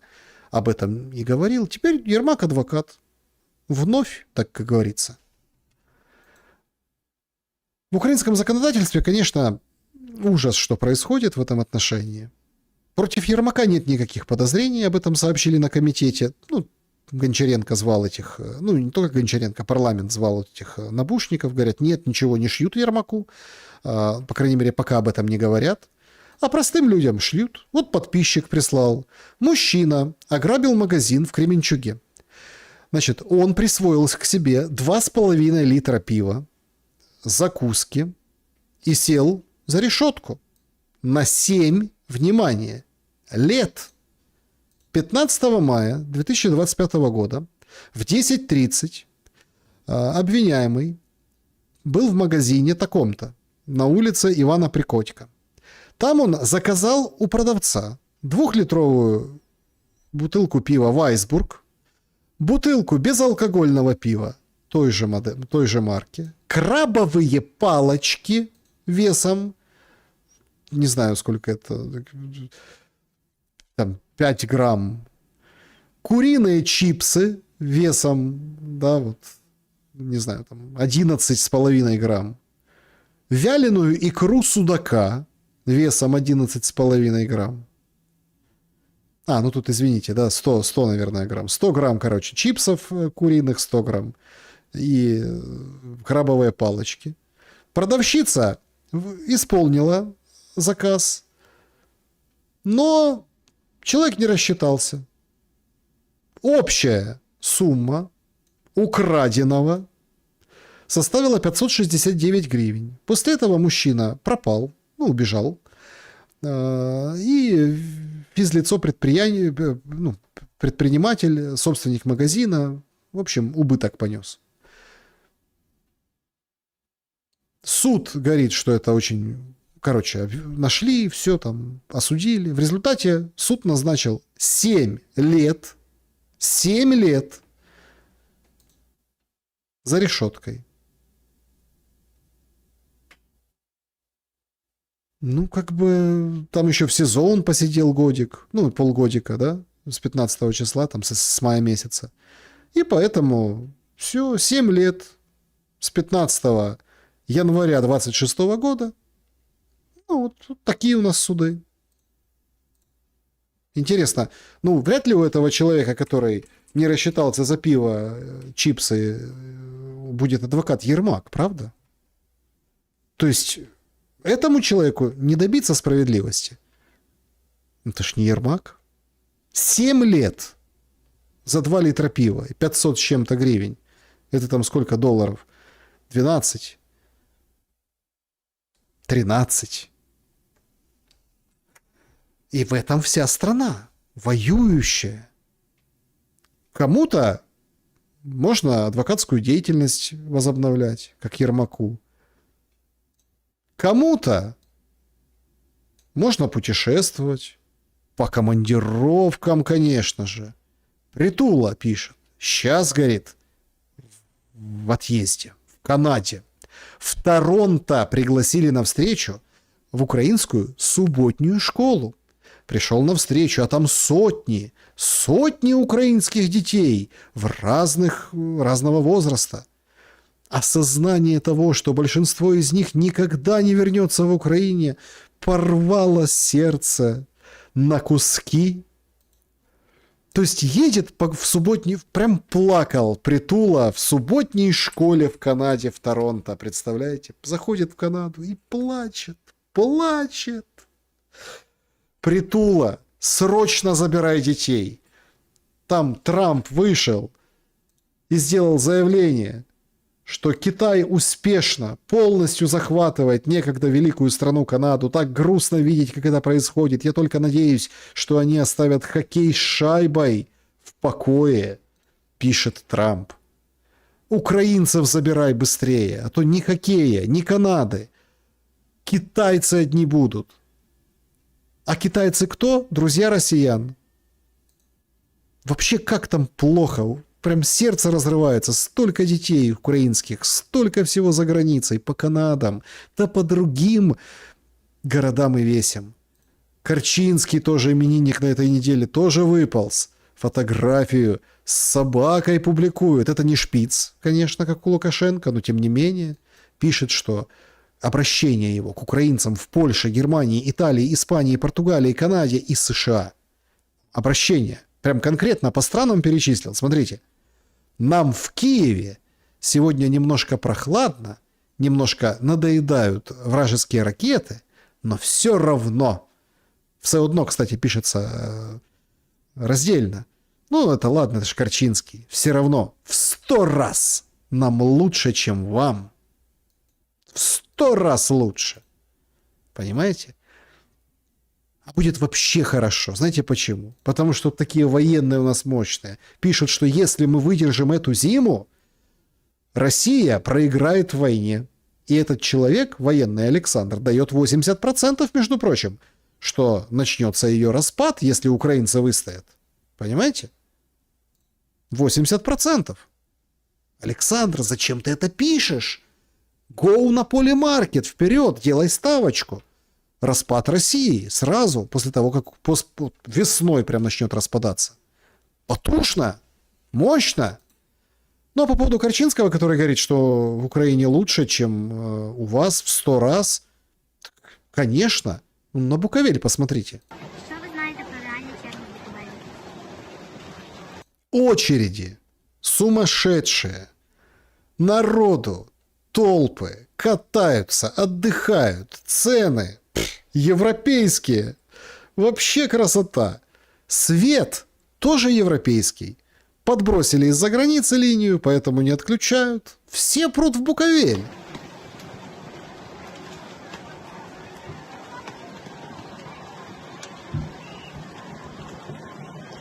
И тепло, и хорошо, и не дует. Как в старые добрые времена. Конечно, конечно, хорошо сейчас в Украине. Многим сейчас хорошо. Ну а люди, конечно, они привыкли сравнивать. Как было, как вот сейчас. Кто себе из этих людей мог позволить поехать вот так в Буковель со светом, со всем? Вообще ж до всего этого не было. Ну, вообще ж ничего не было. Ужас какой-то был. Правда, как раньше говорили, рукописи не горят. Ровно точно так же и не горят видеозаписи старые.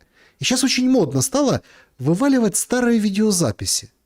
То концерты какие-то на площадях, то какой-то 13-й год, то какой-то... Вот, например, вот эта площадь в Харькове, площадь 2009 год. Сегодня на самой большой площади Европы будет презентован логотип Евро-2012.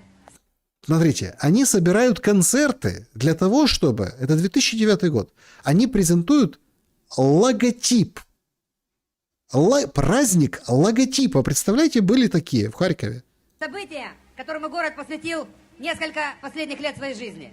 А шапки какие. Эх, вот это вот была мода. Вы представляете? Добкин. Кто он тогда был? Губернатор, наверное, в 2009 году. Событие, которое на много лет приблизит нас к нашей заветной мечте. И мечта всей страны. Жизнь в свободной, сильной Европе благодаря футбольному празднику станет гораздо ближе и гораздо быстрее. Я поздравляю всех нас с этим. И я, конечно же, хочу пожелать нам, чтобы и в дальнейшем город Харьков был впереди всей планеты. Потому что с такими людьми, которые живут в таком городе, по-другому быть не может. Какие речи! Про европейский Добкин! В пышиковой шапке!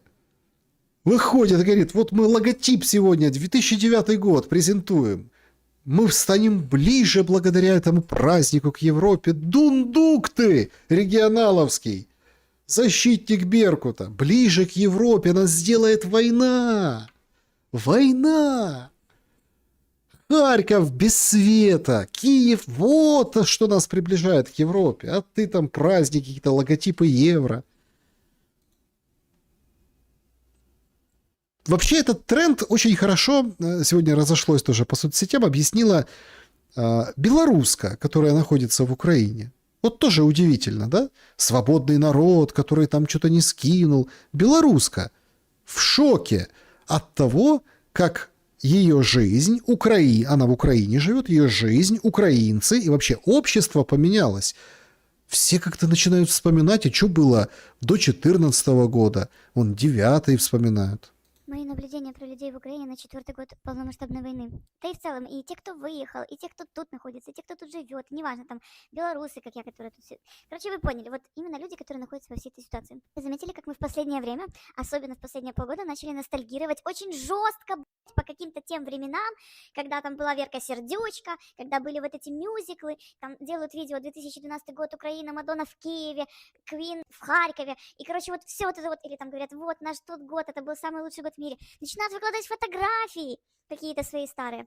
Еще одну фигню заметила, что если люди, например, вот тех, кто выехали из Украины во время полномасштабки, сначала хейтили, там блокировали для себя в соцсетях, чтобы не смотреть, была какая-то злость необоснованная и обоснованная на тех людей, которые выехали. А сейчас немножечко не так, а сейчас тебе уже как будто хочется посмотреть вот эти истории, вот как люди, которые выехали, вот они там живут, путешествуют, и ты такой, ну и мне бы хотелось, как будто бы вот вообще поменялось вот это все мышление. А еще... Конечно, поменялось. Люди задолбались уже 4 года. 4 года.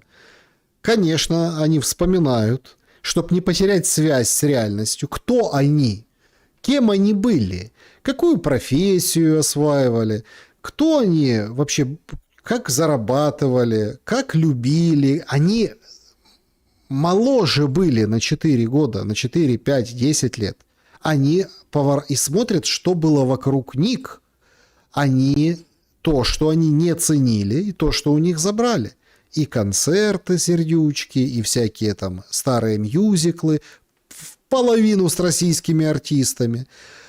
Все вспоминают концерты звезд мировых, Мадонна в Киеве, Квин в Харькове. Все вспоминают это, все помнят это. Потому что нам с вот этой историей как будто стерли память, как в этих,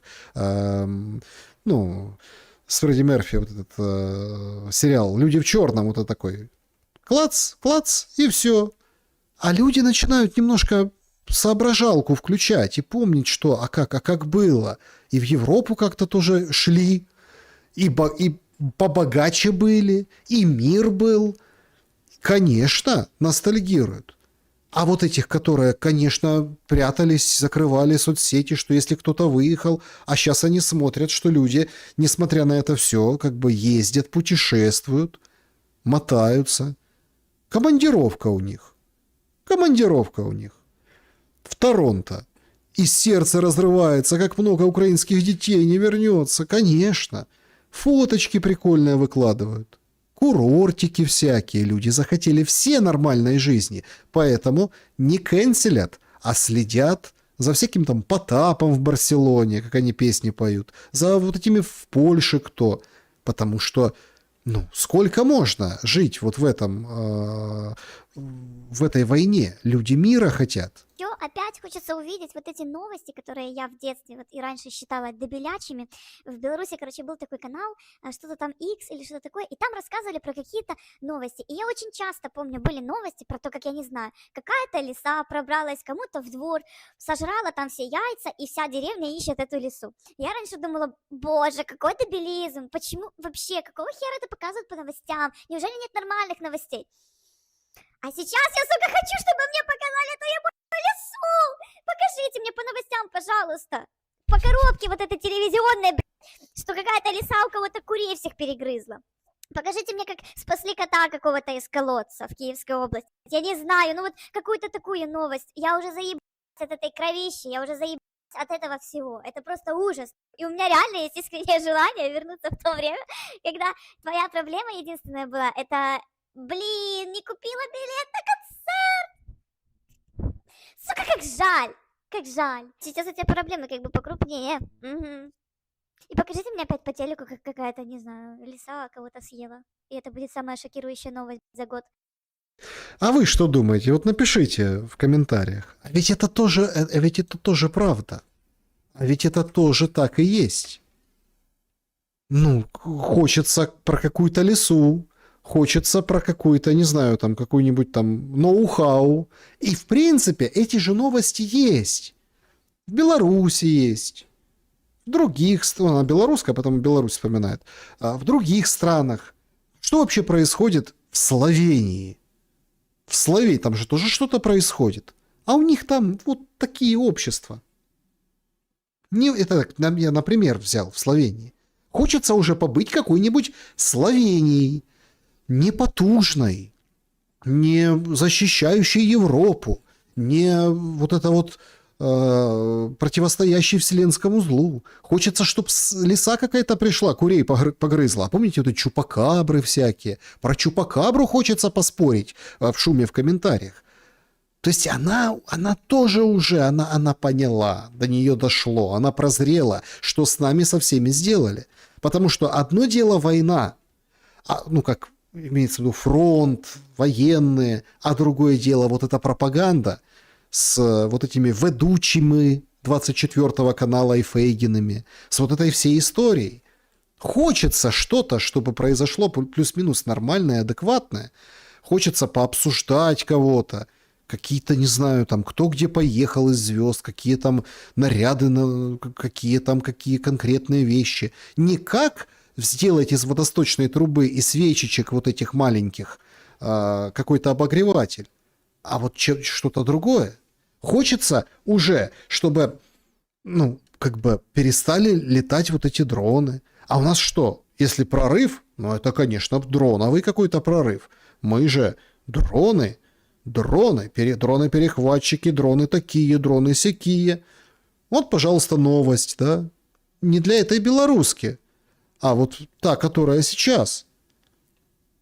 Дроны, герани или шахеды, как называют в Украине, теперь стали на ручном управлении. Управляются через Starlink. Все, сдобулы. Новости технологии вам, пожалуйста.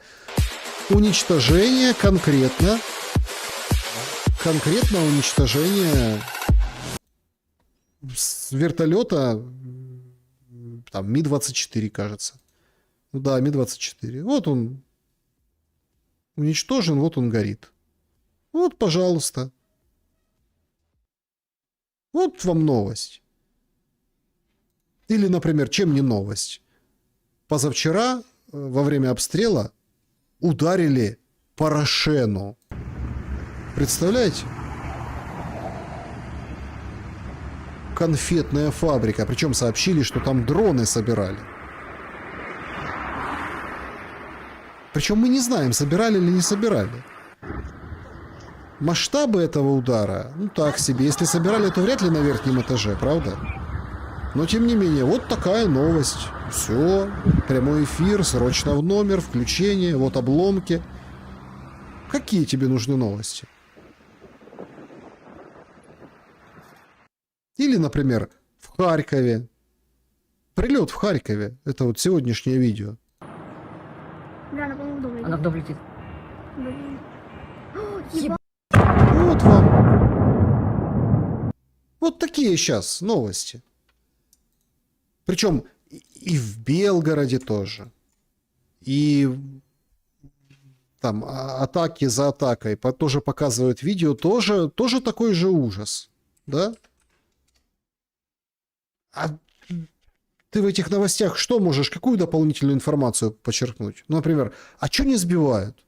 Вот нам отвечает дроновод, военнослужащий, бывший народний депутат Ігор Луценко. Зараз ППО, мені дуже було боляче дивитися, як наші ППОшники стоять там, де їм дуже мало що видно, оці мобільні групи. Це свідчить про те, що повітряні сили не займаються роботою адекватною по розміщенню, забезпеченню умов по розміщенню їхніх бойових екіпажів там, де їм вигідно. То есть, смотрите, он говорит, мне вообще больно смотреть, а наши мобильные группы огневые, которые там вот это вот бьют, они черти где стоят. Не там стоят. То есть они бы там стояли, но они там, где можно, стоят. То есть кто-то ограничивает мобильные группы, чтобы они не стояли там, а стояли там. Поэтому так плохо сбивают. В Киеве вот это Рошен прилетело, в Харькове, потому что там нельзя и там нельзя. Вот они стоят, где можно. Тобто вони стоять там, де їм дозволяють, а не там, де їм треба стояти. Я сподіваюся, що цей підхід буде зараз кардинально і назавжди змінено. Тому що треба військовим кінці під час війни віддавати пріоритет, а не так, як наші оці от хлопці з кулеметами на Титанівці працювали. Вот так вот. То есть, хлопцы с кулеметами. Но нам же обещают вместе с Федоровым, нам обещают какой-то прорыв технологический. Продюсера Савика Шустера студии, Елизарова, Лазарь, подразделением дроноводов командовал, сейчас он зам начальника ПВО по стране. Говорит, будем делать купол, расставим на границе дроны-перехватчики. То есть летит дрон, пересекает границу Украины, а его сразу сбивают и не долетает до Киева. Купол над Киевом, дрон, представляете? А все такие, ну, подождите, а 4 года, а чё ж не было вот этого до? Так Сырский говорил об этом полгода назад. Реально. Федоров об этом говорил еще раньше, 23-й год.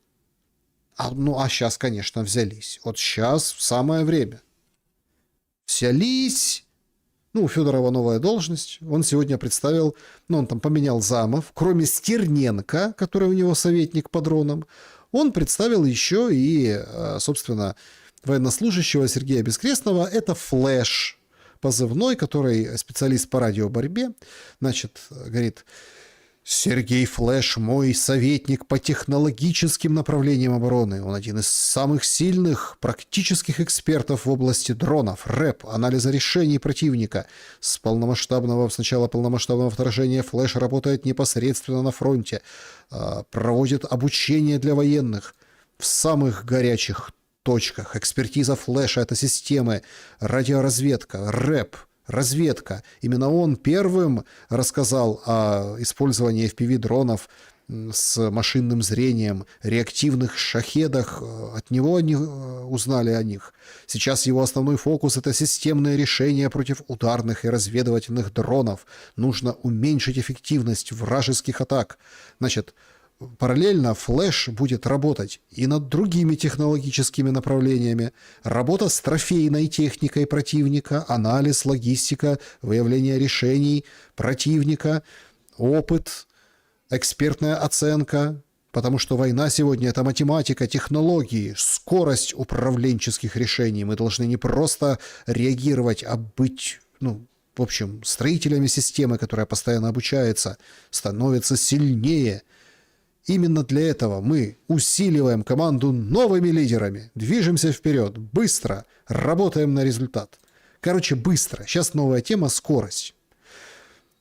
Сам этот, собственно, Флэш, да, он как бы ответил ровно теми же самыми словами. До этого не был, а вот решил принять приглашение министра, потому что все понимают, что война современная — это ум, технологии. Я верю, что Федоров и наша команда, частью которой я стал, смогут добиться значительных результатов в этой сложной сфере. Я постоянно на фронте, постоянно с солдатами. Да, зачем? И тут, знаете, начинается вот это вот такой как бы момент, я бы хотел отдельно на нем заострить внимание. Пишет у себя в телеграм-канале этот Флэш. Чего мне не хватало? Но он же и так занимается тем, чем занимается. Он говорит, быстрой и результативной реакции военного руководства страны на мои предложения, идеи и страхи. Потому что все время у многих технологических направлениях не опережали противника, а тянулись за ним. Представляете? Бюрократия, лоббирование чьих-то интересов, безразличие. Почему враг много что делает быстрее, чем мы? Почему он мгновенно масштабирует наши решения быстрее, чем мы? Может, что-то не так у нас? И, наконец-то, нужно это менять? Конечно, вся система будет сопротивляться изменениям, и нам будет сложно, но я верю, что в команде Федорова все получится. Какая система будет сопротивляться? В смысле сложно? Да все же просто. Ты же вот Федоров, ты же был в системе, ты у Федорова. А россияне, представляете, переигрывают. Тут даже в свежем вот этом обзоре, да, вот это вот самая сильная армия мира, даже в свежем рейтинге, собственно, переигрывают. Вот, пожалуйста. Первая армия мира — это США, вторая армия мира — Россия, дальше Китай, Индия, Южная Корея, Франция — 6-е место, Япония 7, британцы 8, Турция 9, Италия 10, потом Бразилия, Германия, Украина 20 место. Ну, так бывает. То есть у нас вторая армия мира сейчас воюет с 20-й армией мира, и поэтому надо ее опережать. Да и какие-то военные пошли, какие-то откровения у них нехорошие. Не знаю, за 3, 4, 5, 6 місяців різкий бум просто НРК у ворога. Насправді це дуже прості технології. НРК, значит, в России сейчас отмечает, это военный Мерчук, у него фамилия, на армии ФМ, он отмечает, что НРК это роботы, роботизированные какие-то вещи. Какой-то бум у них. Да, говорит, у них пока все очень простенько, но через 3 месяца, полгода начнется прям, какой рывок вперед. Їх легко скопіювати. Вже якщо ми будемо додавати там AI в НРК, якийсь софт і його кодувати, то це може бути якимось обмежуючим для копіювання. Наразі НРК, ну це не секрет. Не секрет, у них прям скоро очень будет мощно. Мощно все. И нас сейчас заводят вот эту историю, что давайте быстрее. А давайте быстрее воевать, давайте быстрее. У нас, смотрите, система, вот какая-то система упирается. То есть уже Федорова назначили, уже вот Флешу постоянно мешали палки. То есть он ездил по фронту, сообщал о новых разработках, внедрял что-то по рэбу. То есть гнался. Это одна из тех лошадок, которые как бы гонятся, да, в этой технологии. Но система как бы дает сбои. Тот же Стерненко выходил же и говорил, что сколько там процентов дронов, на сколько там миллиардов непригодны уже, устарели морально, пока их сколотили в гаражных кооперативах или где-то за границей и поставили на фронт. Все, старье, до свидания. А сейчас будет веселее. Но основная же какая задача? 50 тысяч россиян в месяц убивать. Вот так. Вот так мы ведем переговоры. Вот так мы хотим мира и добиваемся мира путем переговоров. Вообще эти переговоры, конечно, у людей отзываются абсолютно неожиданным образом. Вот тот же Харьков, например, да? Вот харьковчанин записывает видео в ТикТок. Это хитрожопые люди. Значит, сейчас переговоры, все за ними наблюдают. Я нашел в OLX объявление, квартира продается в Харькове. Там в новострое нормальная цена. Думаю, позвоню, предложу. Позвонил, сказал цену. А тетенька говорит, я пока не продаю. Ага. Ну, стандартный Харьков, понимаете? Значит, объявление. Алло, тетенька. Но он тоже, он же как говорит, хитрожопые харьковчане. Это правда. Но он же тоже, непростой человек. То есть он увидел объявление, написано, цена такая-то. А он ей звонит предложить дешевле. Ну, война же все-таки, да? Он звонит предложить дешевле. А та говорит, не продам.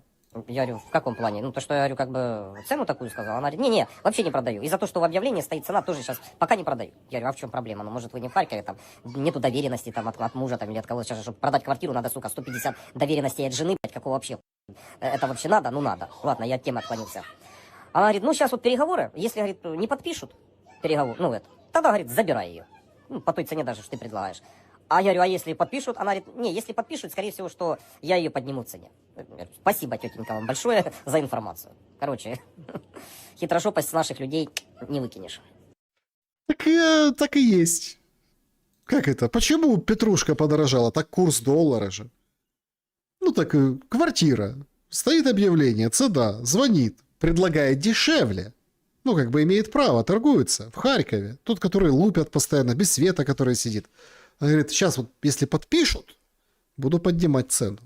Не подпишут, забирай.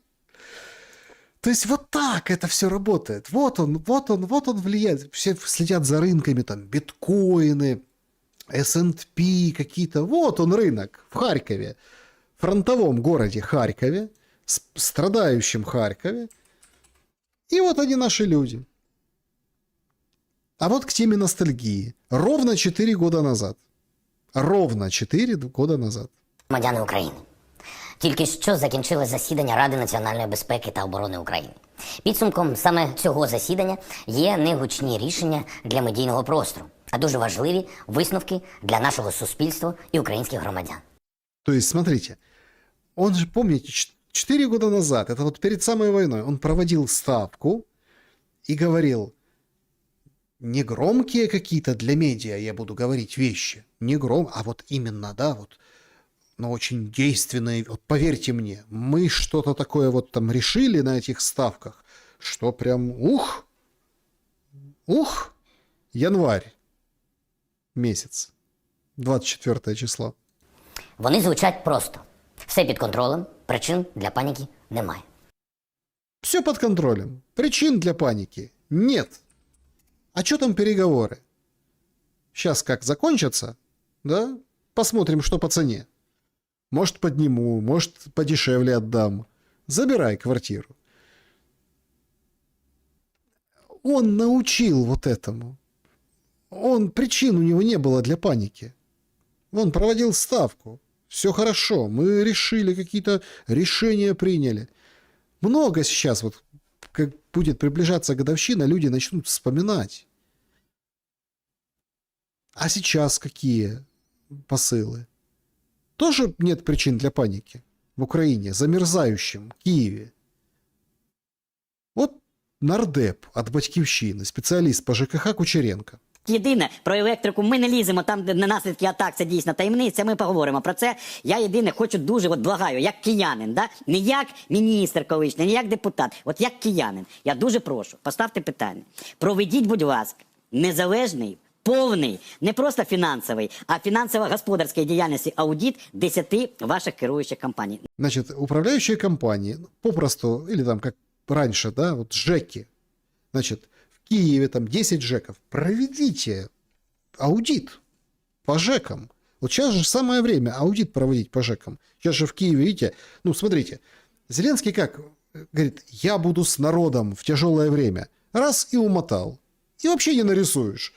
То в Швейцарии, в Давосе, то сейчас в Вильнюсе, то вот это нормально все. Как бы все, заросли трубы. Заросли вот это вот, раз, вот это сами, магическим образом. Этот тоже сидит, говорит, значит, я как киевлянин, в Киеве задница с теплом, со светом, но, говорит, я как киевлянин прошу, аудит проведите, ЖЭКов. Наших керуючих компаній, які всі є власністю міста, і в яких саме, які показали, на жаль, що вони не готові виконати ті завдання, про які йде мова. Поняли?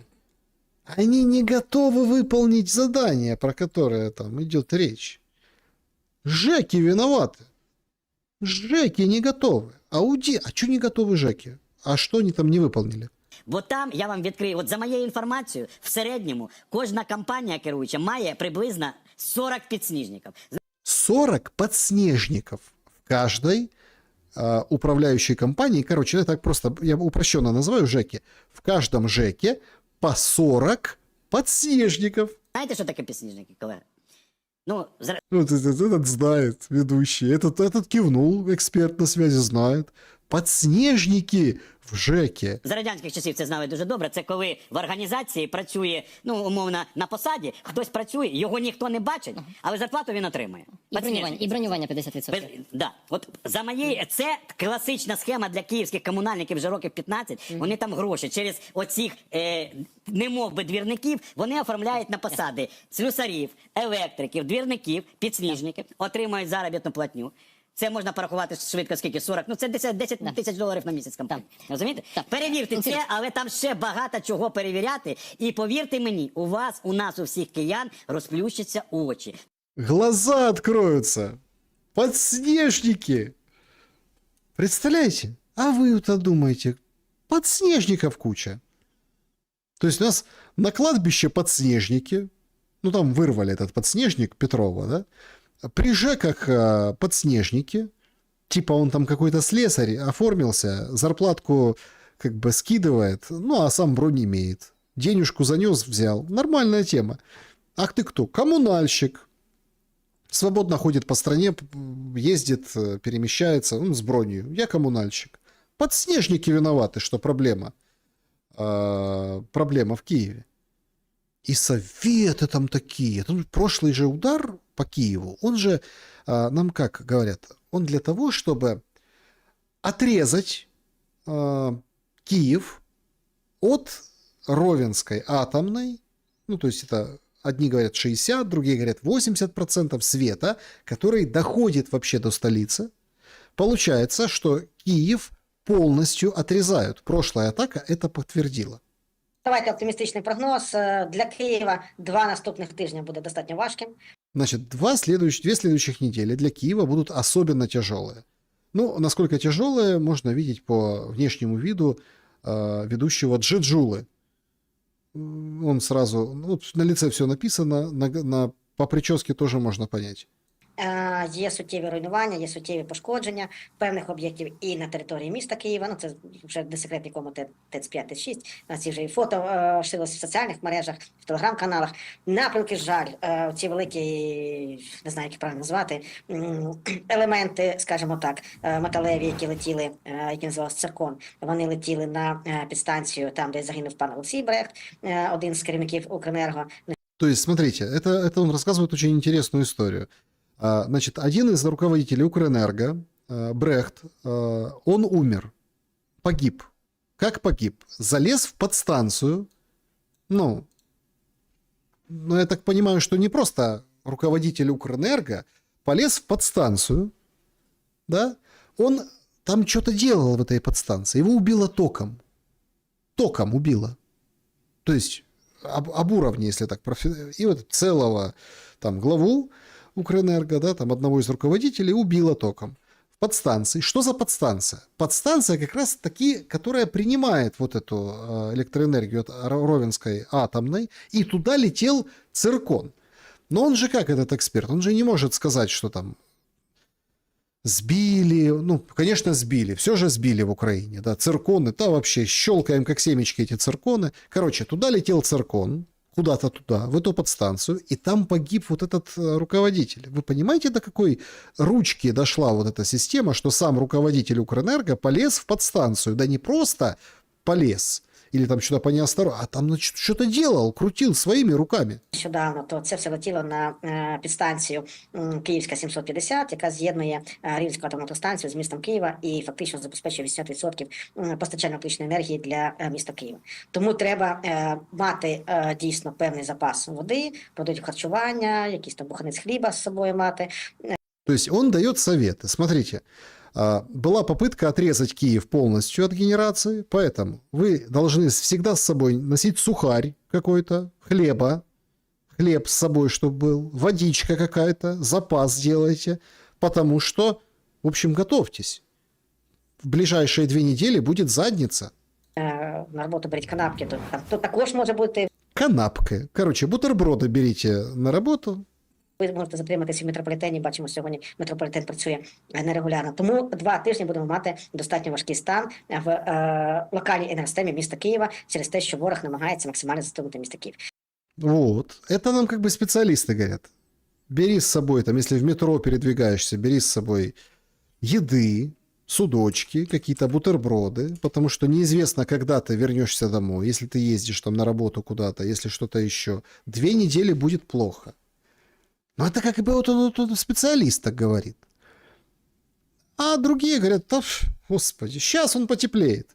С понедельника, ну это завтра, +2. Ну там уже как бы не завтра по прогнозам, со среды, но все равно пойдет на плюс. Все равно пойдет на плюс, уже тут сейчас плюс пойдет и легче станет. Не понимают эти люди, что когда пойдет плюс, повылазят все проблемы по трубам, всех магистральных, придомовых, начнется просто что-то необыкновенное. И так трансформаторы горят на морозе уже, потому что пытаются включить свет.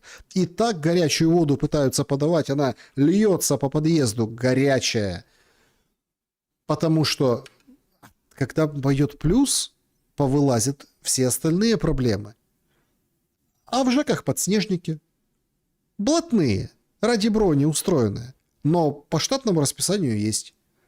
То есть, конкретно, ты звонишь в ЖЭК, ты думаешь, или там, ты руководитель, например, там, киевской мэрии, там, администрации в киевской, ты смотришь, ага, у меня по штату например, не знаю, 50, давайте возьмем это, 50 каких-нибудь сантехников.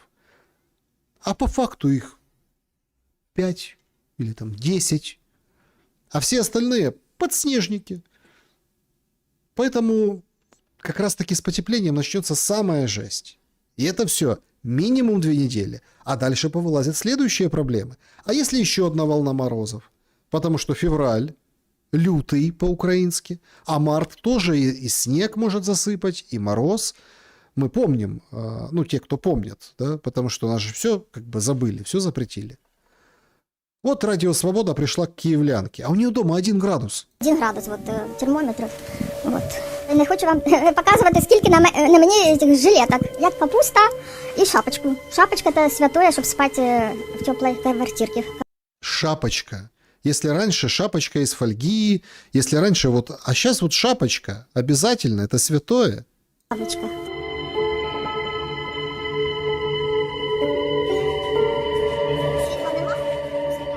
Коли ми вже зрозуміли, що вже тут 2 градуса, то ми вже напросилися до своїх родичів, щоб нас прийняли. Ну і там переночували. Далі там будемо шукати ще. Значит, она включает, когда есть свет, она включает, ну, обогреватели. В доме нет отопления. Она включает, направляет их на эти трубы холоднющие, промерзшие, чтобы они не замерзли окончательно. И вот так по очереди пытается включить, если есть напряжение, чтобы как бы их спасти, потому что понимает, если сейчас оно замерзнет, размерзнется, и будет все.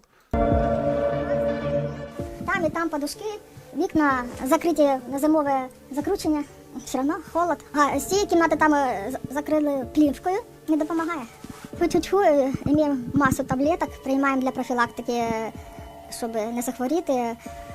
Поки тримаємося, благодаря самовнушенню. Благодаря самовнушению. Ключевая фраза, которую она сказала. Ну, то есть, таки шапочка из фольги и шапочка. Ужас. И это старики, которые живут там на какую-то свою эту пенсию. Сегодня сообщили, что пенсии будет 3. Потужно.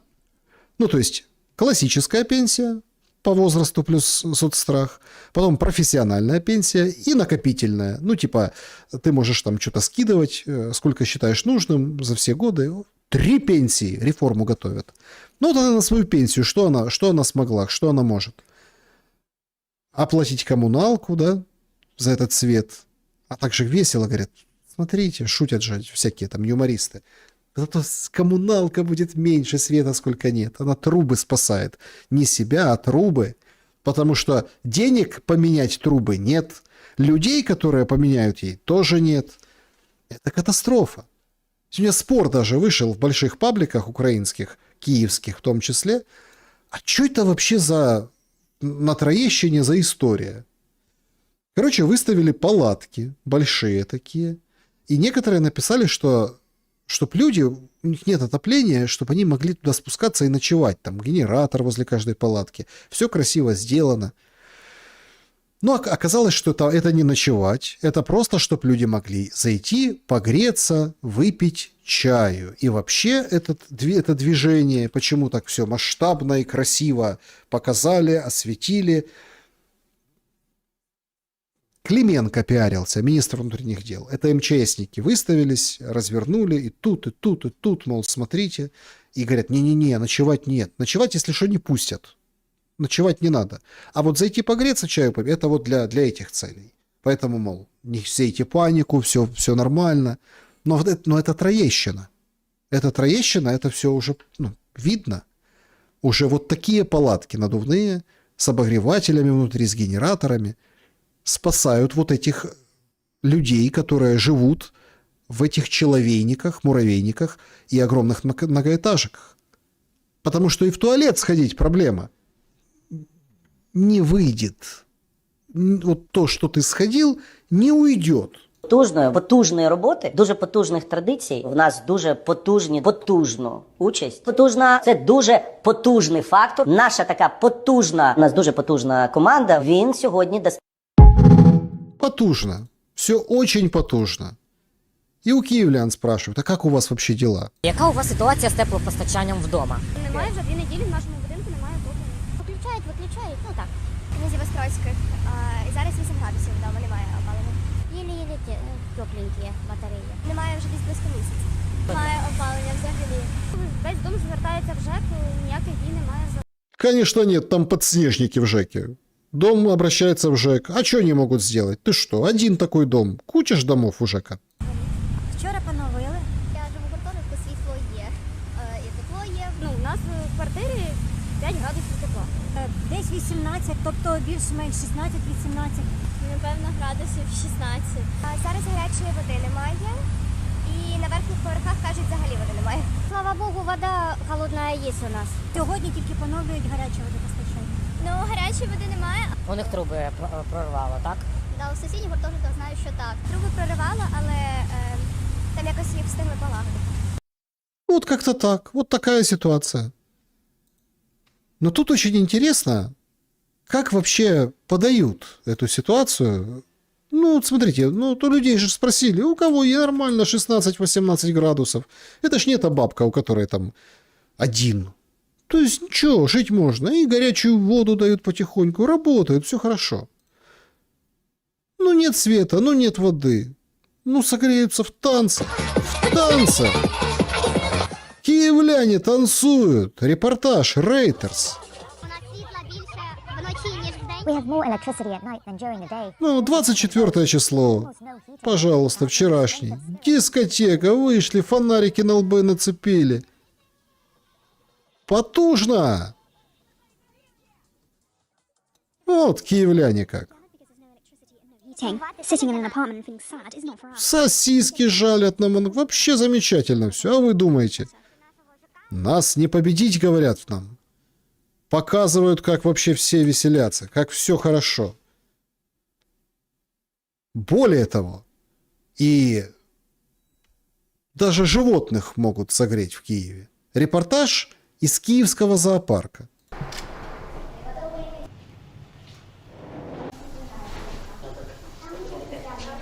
Працівники зараз працюють в цілодобовому режимі. Это Кирилл Трантин, директор киевского зоопарка. Говорит, круглосуточно, 24/7 в зоопарке работают сотрудники. Тобто 5 разів на добу, о 8 ранку, о 15 годину, о 20 годину, о 24 годину та о 5 ранку підкидаємо дрова. Тобто підтримуємо належну температуру. Якщо ти... То есть везде поставили, скажем так, вот эти дровяные печи. Это он стоит у вольера с гориллой. Горилла такая в возрасте, 51 год в горилле. Но, в принципе, по нормам ТЦК еще может быть призвана. Ну, 51 год. Хотя по горилле это очень много. И, собственно, ему бросают там 3 раза в день дрова. Его, скажем так, зовут Тони. І його спасають. Ви можете сказати людям, ну, від'їжджайте там в село, то я Тоні так не можу. У нього немає бабусі в селі з якоюсь там старою грубою або якоюсь пічкою, де би там знаходився. Особая, конечно, история – это террариумы с всякими там ползучими гадами, со змеями, хамелеоны. Там же вообще отдельно температуру нужно поддерживать.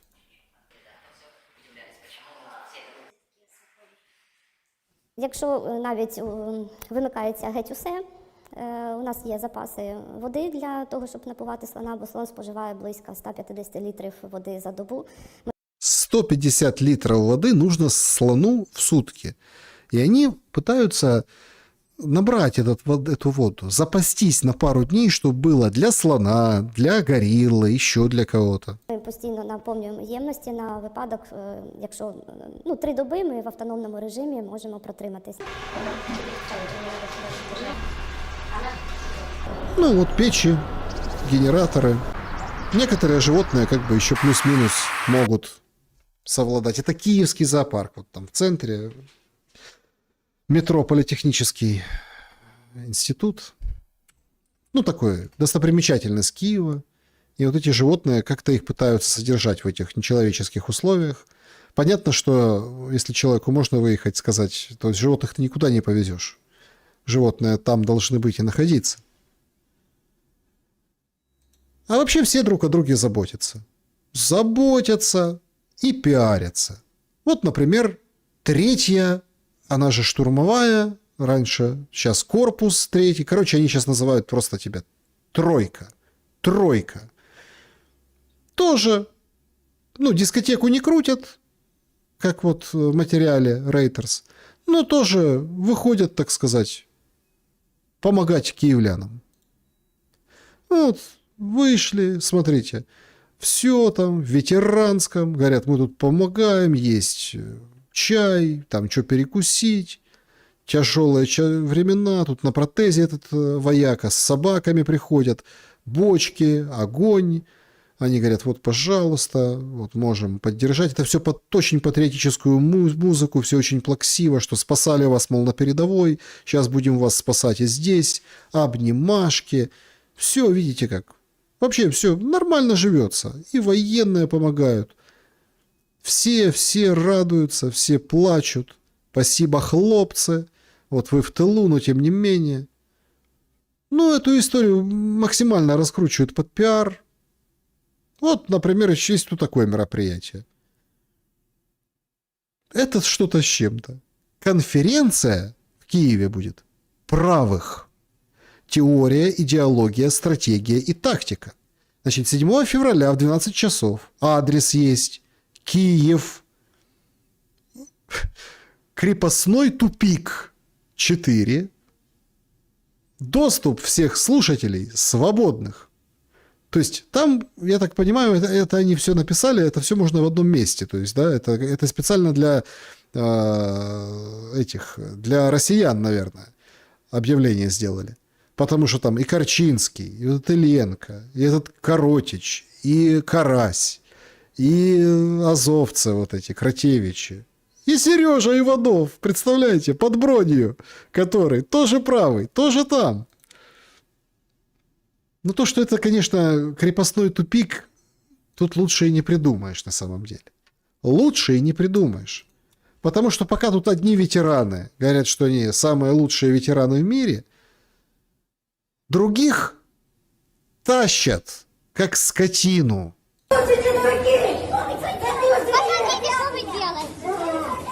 Город Харьков. Метро. Сейчас эта станция метро называется Армейская. До 2016 года старое советское название называлось Советской армией. Ну, туда, на Холодноярской ветке, это в Харькове. И название там метро Советской армии, потому что в 1943 году Харьков выгнали, в общем, фашиста, и в честь этого события эту станцию метро назвали. Сейчас просто называется Армейская. Ирония судьбы просто неимоверная. Армейская станция, значит, армейская, и тянут мужика, а он говорит, я не СЗЧшник, я УБДшник. Господи! Полиция, помогите! Вот так вылавливают людей. Что вы творите? Я участник боевых действий, блядь! Сволочи! Ты что творишь?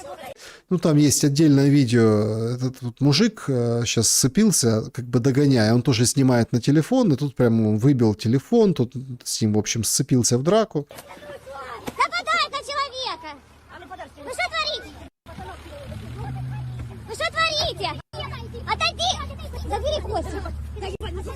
Что вы творите? То есть мужик решил помочь, он шел с пакетом АТБ, снимает, тот его выбивает телефон, те как-то вот, ну, их больше. Что вы творите? Вы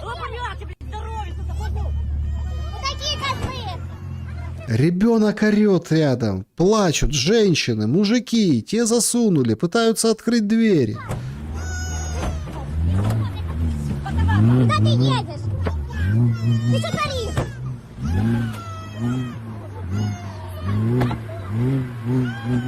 Ужас, ужас, который происходит. Это вот страна, как-то народ за свободу который. Народ, который за свободу. На станции метро Армейская. Днепр. Вообще без разговора. Просто ребята подошли, видят, что как бы сейчас будут паковать пацана. Тут вообще со старта. То есть, смотри, они увидели, бедолагу приняли. Бедолагу приняли. И они же включили камеры, подходят, думают, ну их там тоже двое, сейчас там как-то как на видео там на многих есть. Сейчас подойдем, поговорим, а они же как бы испугаются, ТЦКшники не станут. Они же тоже как бы хлопцы. Не, вообще со старта. Что ты снимаешь? А что, нельзя? Нельзя. А почему нельзя? Забороны. А что ты снимаешь? Успокойся. Чему? Успокойся. А что, нельзя мне снимать? Не, стой. А чего вы подошли, блядь? Вот так вот. Че вы подошли? Что такое? И сразу, так сказать. Сразу. Без вопросов. А вы чего подошли? Ну и, собственно, дальше бегом-бегом прятаться, вытирать слезы. Троещина. Там, где палатки. Люди кричат с балконов. Женщина там, мужчина пытается каким-то образом помешать. Вот подходит. Не, нормально. В гражданском подходят и помогают. Вот эти добровольные гражданские помощники. Затолкнул, зашел и сел. Вот полицейская машина, повезли. Защитника Родины. Не рабы. Не рабов загоняют. А это видео Гончаренко у себя опубликовал. Тоже что-то с чем-то.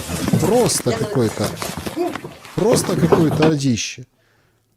Он, Гончаренко, депутат, говорит, что это в ТЦК в Ровно. Просто откровенный махач. Тот кричит, те его тут потихоньку из-под тишка снимает. Нормальные отношения, все хорошо. Вбивают, так сказать, любовь к родине. И это случается вообще в любом месте. Абсолютно в любом. Отдельный случай прям поразил всех в Полтаві. ТЦК стоять. Залетіли сюди, на заправку. Ловлять хлопця.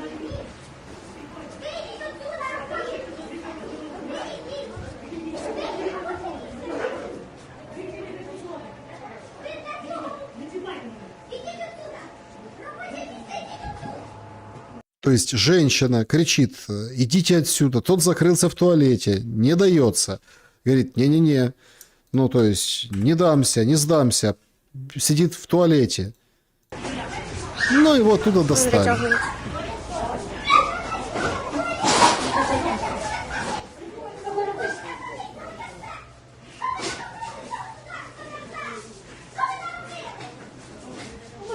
Кричит, что вы наделали? Что вы наделали? Они выломали дверь в туалете на заправке.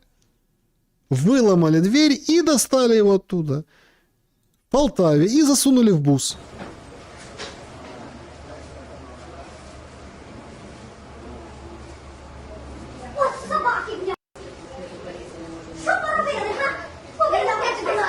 Женщина не дает покоя. Они, конечно, там все разворотили, пока его вытаскивали. Повыламывали эти все писсуары, в общем, выломали двери. Ну и вот спокойно.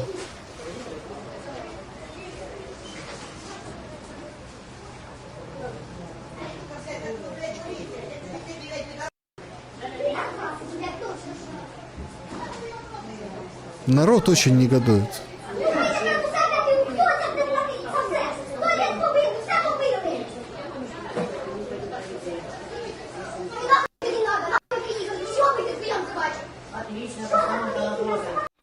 Мобилизация в стране. Если ходить по улицам, то только, наверное, разве что с собакой. В прямом смысле этого слова, с собакой. Остановили мужика с собакой. Ну, у него, видите, овчарочка. Начали до него, как бы, применять к нему физическую силу. Ну, овчарка, собственно, помогла уйти. Кинулась на одного из товарищей. Ну, тут еще собаки подошли посмотреть, что происходит. Если что, они тоже помогли. Ну, а кто против собак может действовать? Только собаки. Ну, и мужику все-таки удалось избежать вот этой участи. Зато как они обращаются. Как они обращаются к мужикам. Как они вот это вот все. Как они... Ух! Прям на слезу. Вот это вот шоу с палатками на Троещине, еще там в 2 районах Киева. МЧСники выставили, чтобы помогать киевлянам греться. Туда приехал министр этой обороны, хотел сказать, министр внутренних дел Клименко. Приехал. Он же вот прям, смотрите как, вот прям на слезу пробивает. Тут питання до кожного громадянина нашої держави. Я відійду зараз від ставки трохи. До кожного громадянина, як він сприймає свою роль в захисті держави. Как ты воспринимаешь свою роль в защите государства? Не так, как ты воспринимаешь, раз мы тебя из сортира на заправке вытаскиваем. Тут с собаками ходят. До Конституції, до здорового глузду і до власних переконань. Одні говорять, ми не хочемо йти в армію, тому що ми заброньовані, ми працюємо. Інші говорять, що ми волонтеримо. Представляете? Какие подлые, нехорошие люди. Говорит, я работаю, я забронирован, поэтому не хочу идти в армию. Ты чё? А другой говорит, я волонтер. Да пху на тебя, волонтер. Інші говорять, що ми не будемо воювати, бо там погано вчать. Плохо учат. Вообще ж великолепно учат. Ты что? Ну, плохо учат, но это же не повод не воевать.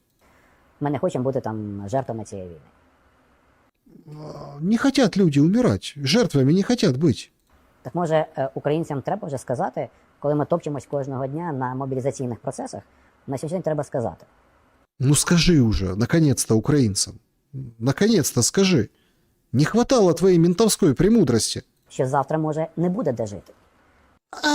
Не будет завтра где жить. Не буде де ухилятися від армії. Не будет где скрываться от армии. А сейчас где? В квартире, где +1, +2.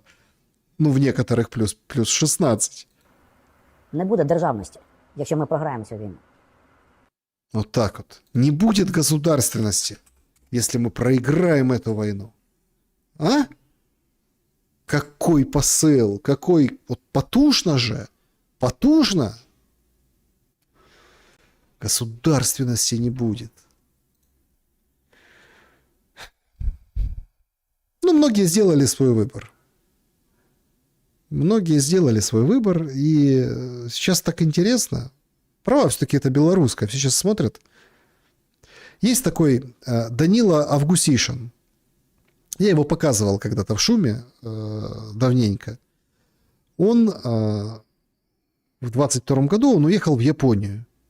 И он отказался от спортивного гражданства украинского в пользу японского, потому что он сумоист, сумо, вид спорта, борьба. Он взял себе имя Аонишики и под этим именем 2-й раз выигрывает императорский кубок. А вот эти украинские каналы, слушайте, гордятся таким. Говорят, ничего себе, кубок по сумо, императорский в Японии, 2-й раз подряд, украинец. А он говорит, а я вынужден уехать, я вынужден в Японии жить, потому что это моя жизнь, сумо, вид спорта. И вот он достигает этих результатов. Но он осуждает вот эту мобилизацию и вот эти все вещи. Говорит, я со своей страной, безусловно, но мне нужно заниматься, мне нужно расти. И он вырос. И его теперь хвалят. Вот, пожалуйста. Аониши. Атами Фудзи.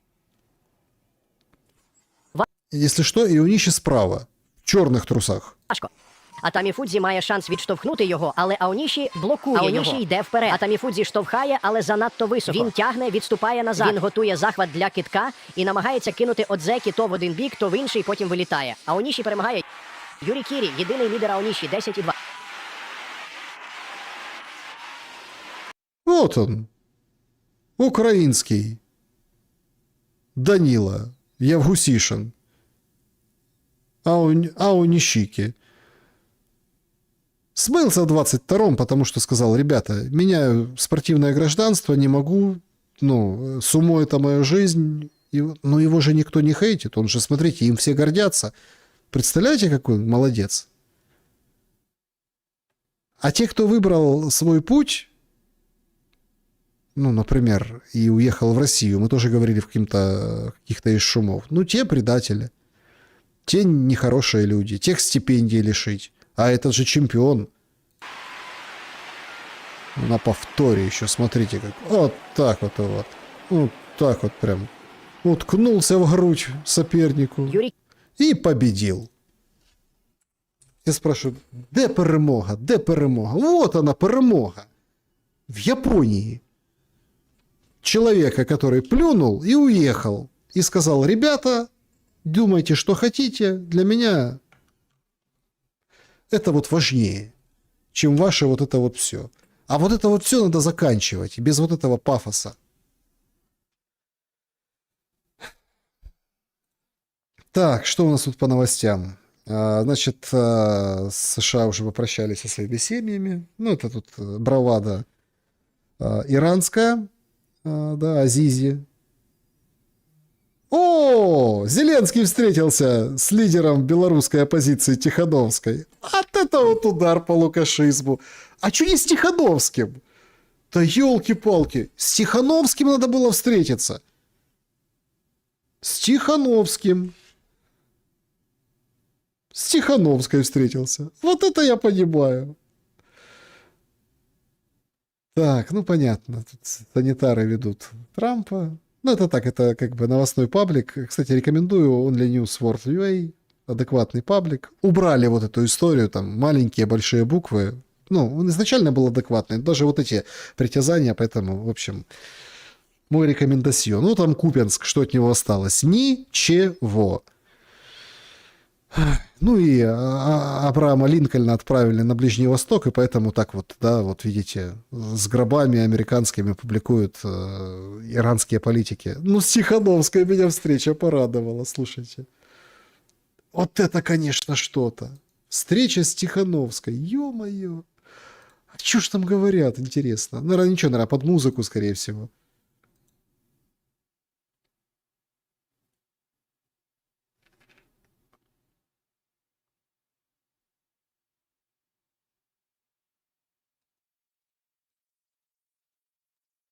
Не, ничего не понятно. Я думал, может, вам поставить, что интересное будет. Ничего не понятно, что они говорят. Ну, встреча с Тихановской, это, конечно... Вот это уровень!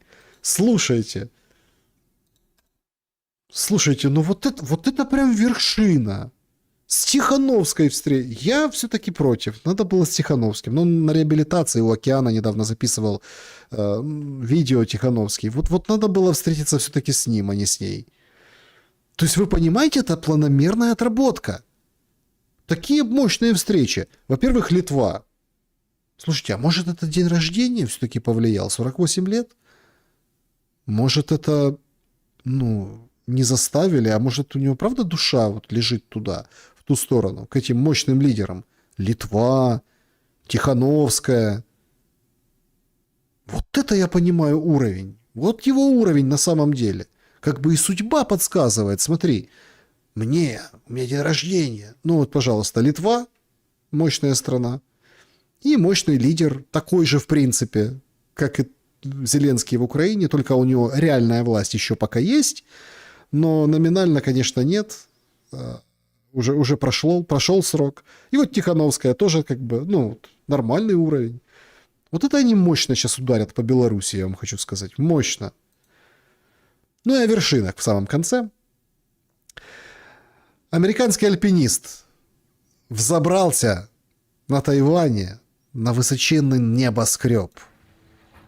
Прямо вот в прямом эфире, без страховки.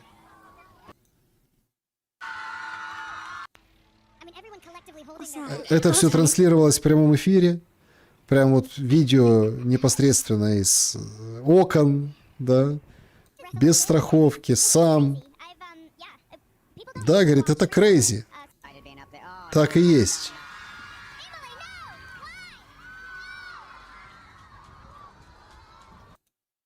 И вот прям на самую вершину он это сделал. Он это сделал.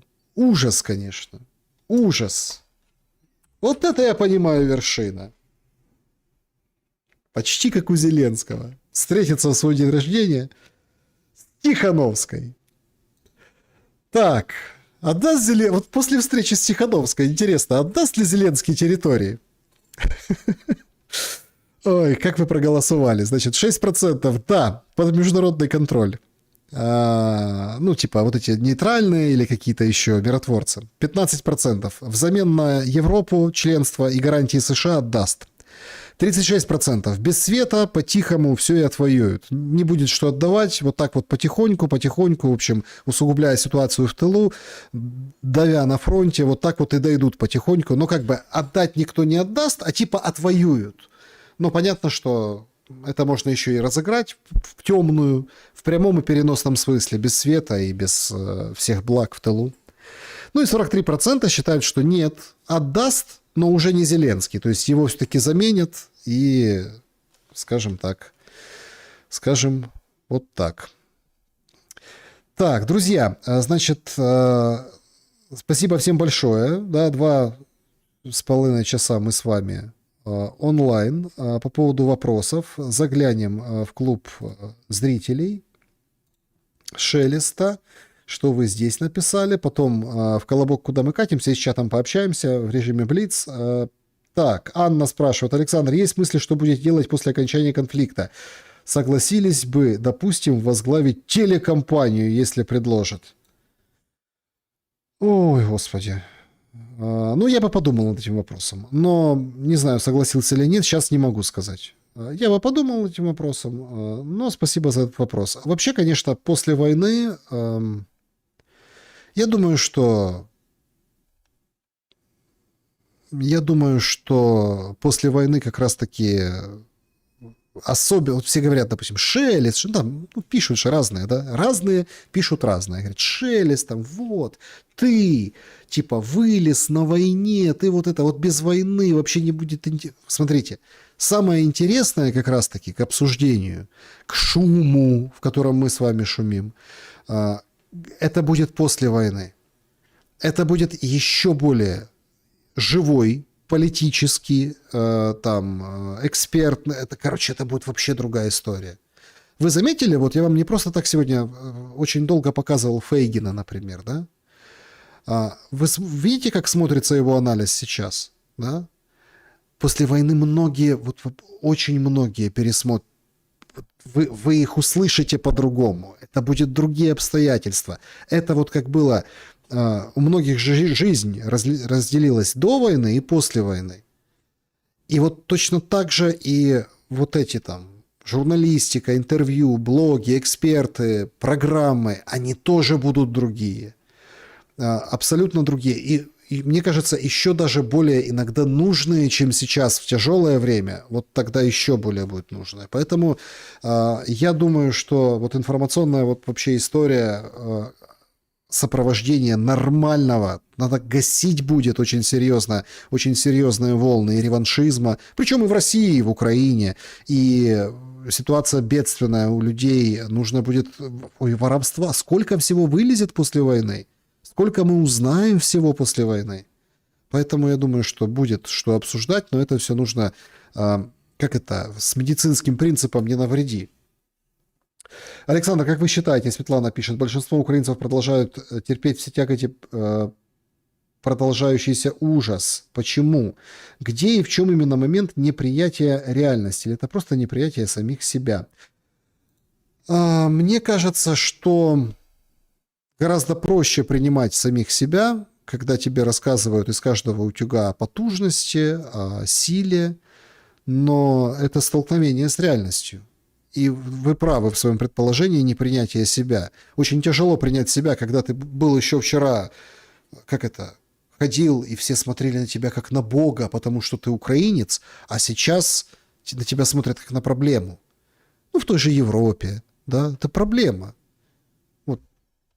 Был недавно я в Европе, да, то есть, а кто вы, а что вы, ну, то есть, понимаете, все пристально смотрят, понимаете, пристально, ну, вот в отдельных, а вы почему приехали, да, там, да? А покажите ваши дополнительные документы, а вы у нас будете оставаться с украинским паспортом, да, если так вот попутешествовать по Европе. То есть они уже все, каждая страна смотрит и говорят, елки-палки, то есть уже нет такого радушия к украинцам, нет тех условий, которые были раньше. Поэтому, нет, безусловно, спасибо всем за поддержку, странам, там, Германии, большим странам, там, другим странам, которые там пособия платят, которые поддерживают там, с детьми, стариков. Но вы же видите, какая история.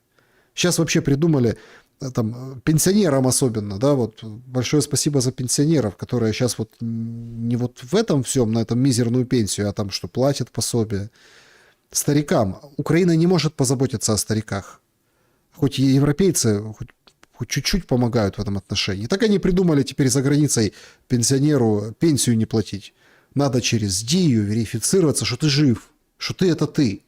Они это прикрутили к территориям неподконтрольным. Ну, типа, ты живешь в оккупации, но ты как бы имеешь право на пенсию, но ты должен там по телефону, через Телеграм как-то связаться с пенсионным фондом.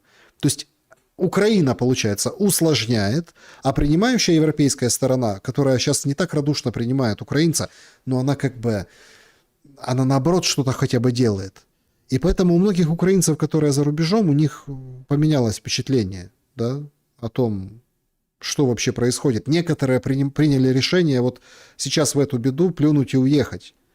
И старики, и женщины, и дети.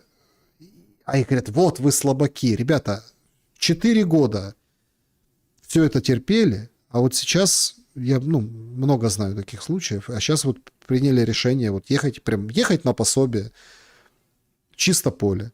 А какая разница? То ли тебя Кличко эвакуируют непонятно куда, в какую-то палатку, куда-то за город или в какой-нибудь там райцентр, то ли ты поедешь. Ну, в общем, поэтому тяжелая ситуация у украинцев, и винить их за это не надо. Вот мне так кажется. Так.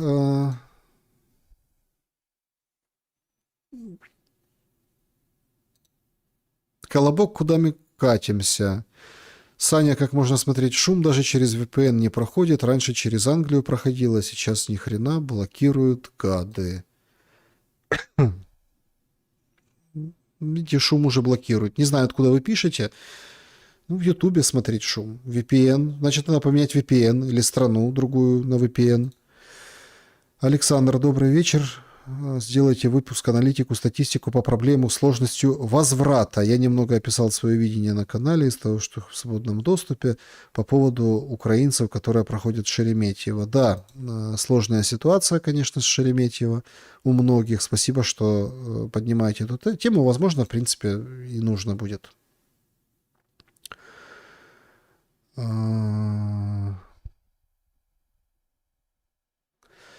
Так, значит, пользователь пишет, я делился историей, позапрошлый шум, или 2 шума назад. Сегодня тоже хотел, пользователь пишет свою историю в формате «Колобок, куда мы катимся».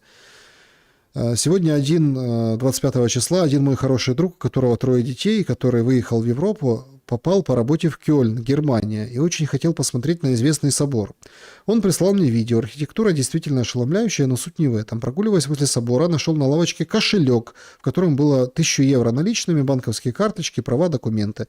Любой другой потужный пропагандист, я больше чем уверен, забрал бы деньги, нашел бы какого-нибудь человека, чтобы вскрыть банковские счета, вывести деньги. Что сделал он? Через некоторое время он увидел полицейскую машину, который выбежал чуть ли не перед ним, остановил их с помощью переводчика, объяснил ситуацию, попытался отдать им, чтобы они вернули все владельцу. Что меня поразило, полицейские ответили, а мы при чем? Но посоветовали, показали, все-таки находится бюро находок, которое имеет отношение именно к поиску владельцев вещей. Друг пошел туда, отдал, не взяв ни 1 евро. Вот она настоящая украинская сущность и воспитание, не то, что вот эти все потужные, которые... могу поспорить, забрали все себе. Так вот, о чем я написал в начале о посыле. Значит, с другом пробовал общаться на тему политики и нынешней ситуации. В Украине он мне ответил, ты знаешь, это не моя тема. У меня 3 детей, у которых он пытается, работая 12-15 часов, одеть, накормить и так далее. Так вот, это тех, кто кричат, что вот выехали и кричат воевать до конца.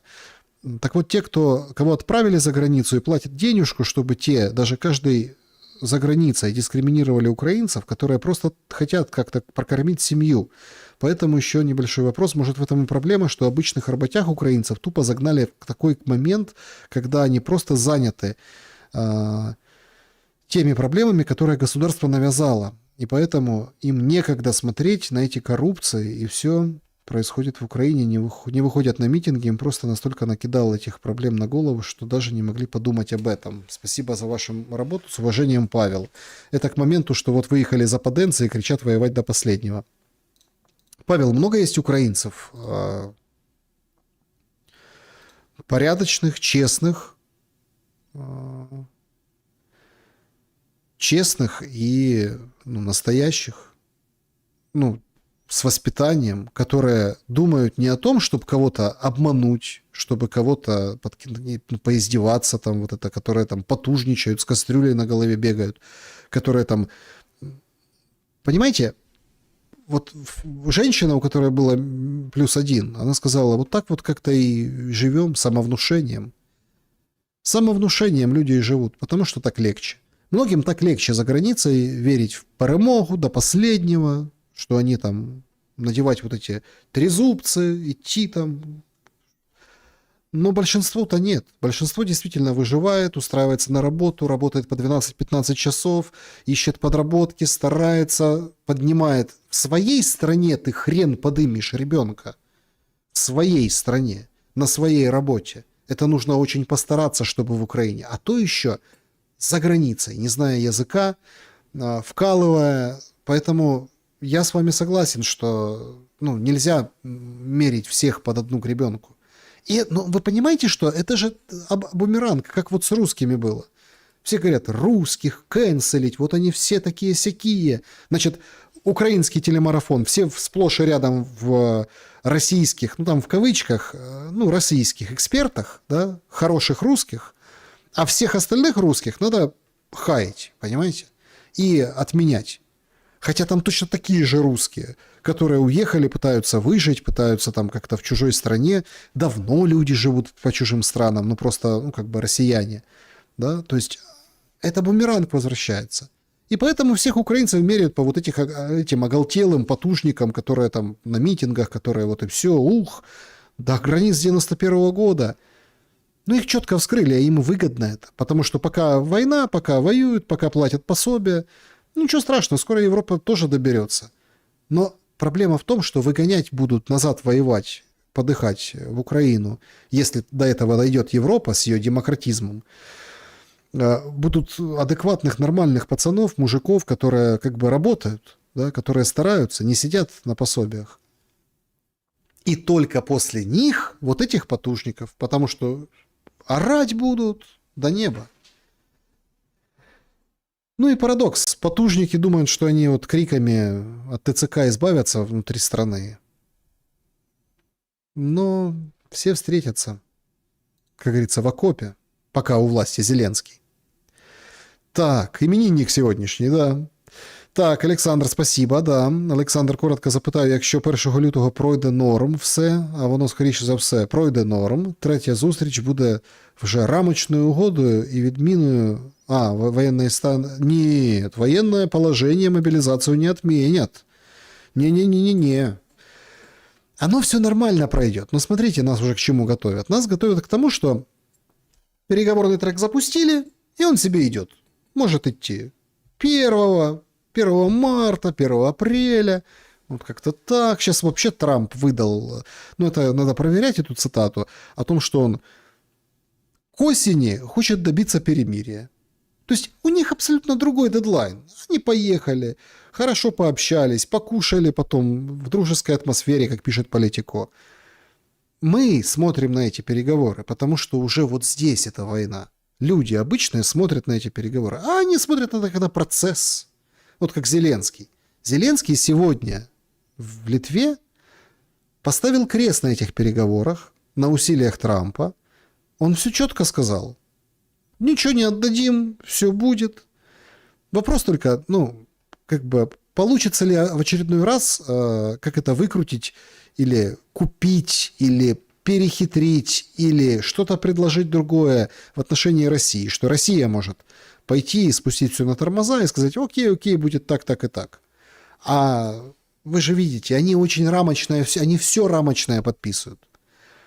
Украинская сторона желает все свести к некоему Минску, который может не выполнять действующий Зеленский и переизбранный Зеленский. Или там преемник Зеленского. И вот типа как по Минску. Вот это там вот оно все, вот так оно и осталось. Россия и вроде как Америка, но тут не точно, хотят решить вопрос раз и навсегда и зарабатывать деньги. Но проблема в том, что проблема-то в Америке. Потому что раз и навсегда это надо решить первопричины. Но Америке не нужны эти первопричины, Америке нужны деньги. Поэтому она в принципе может как бы быть на стороне Украины, чтобы оформить некий Минск, третий какой-то такой, с перемириями, с контактными группами, с режимом прекращения огня, разведением войск, вот это вот все, по новой, да? Чтоб полыхнуло когда-нибудь в будущем, да? Еще раз, для украинцев даже новый Минск это будет уже хороший результат. Ну, потому что не будут гибнуть, можно будет прикрутить 2 клеммы и, в общем, запитаться, поделить электроэнергию Запорожской атомной и так далее. Это уже будет хорошо. Украина проигрывает в войне. Тыл Украины страдает больше, хотя российский тоже страдает, по Белгороду тоже летит сумасшедшими темпами, не будем скрывать, но украинского тыла страдает больше. Поэтому это выгодно Украине, вот именно такой расклад.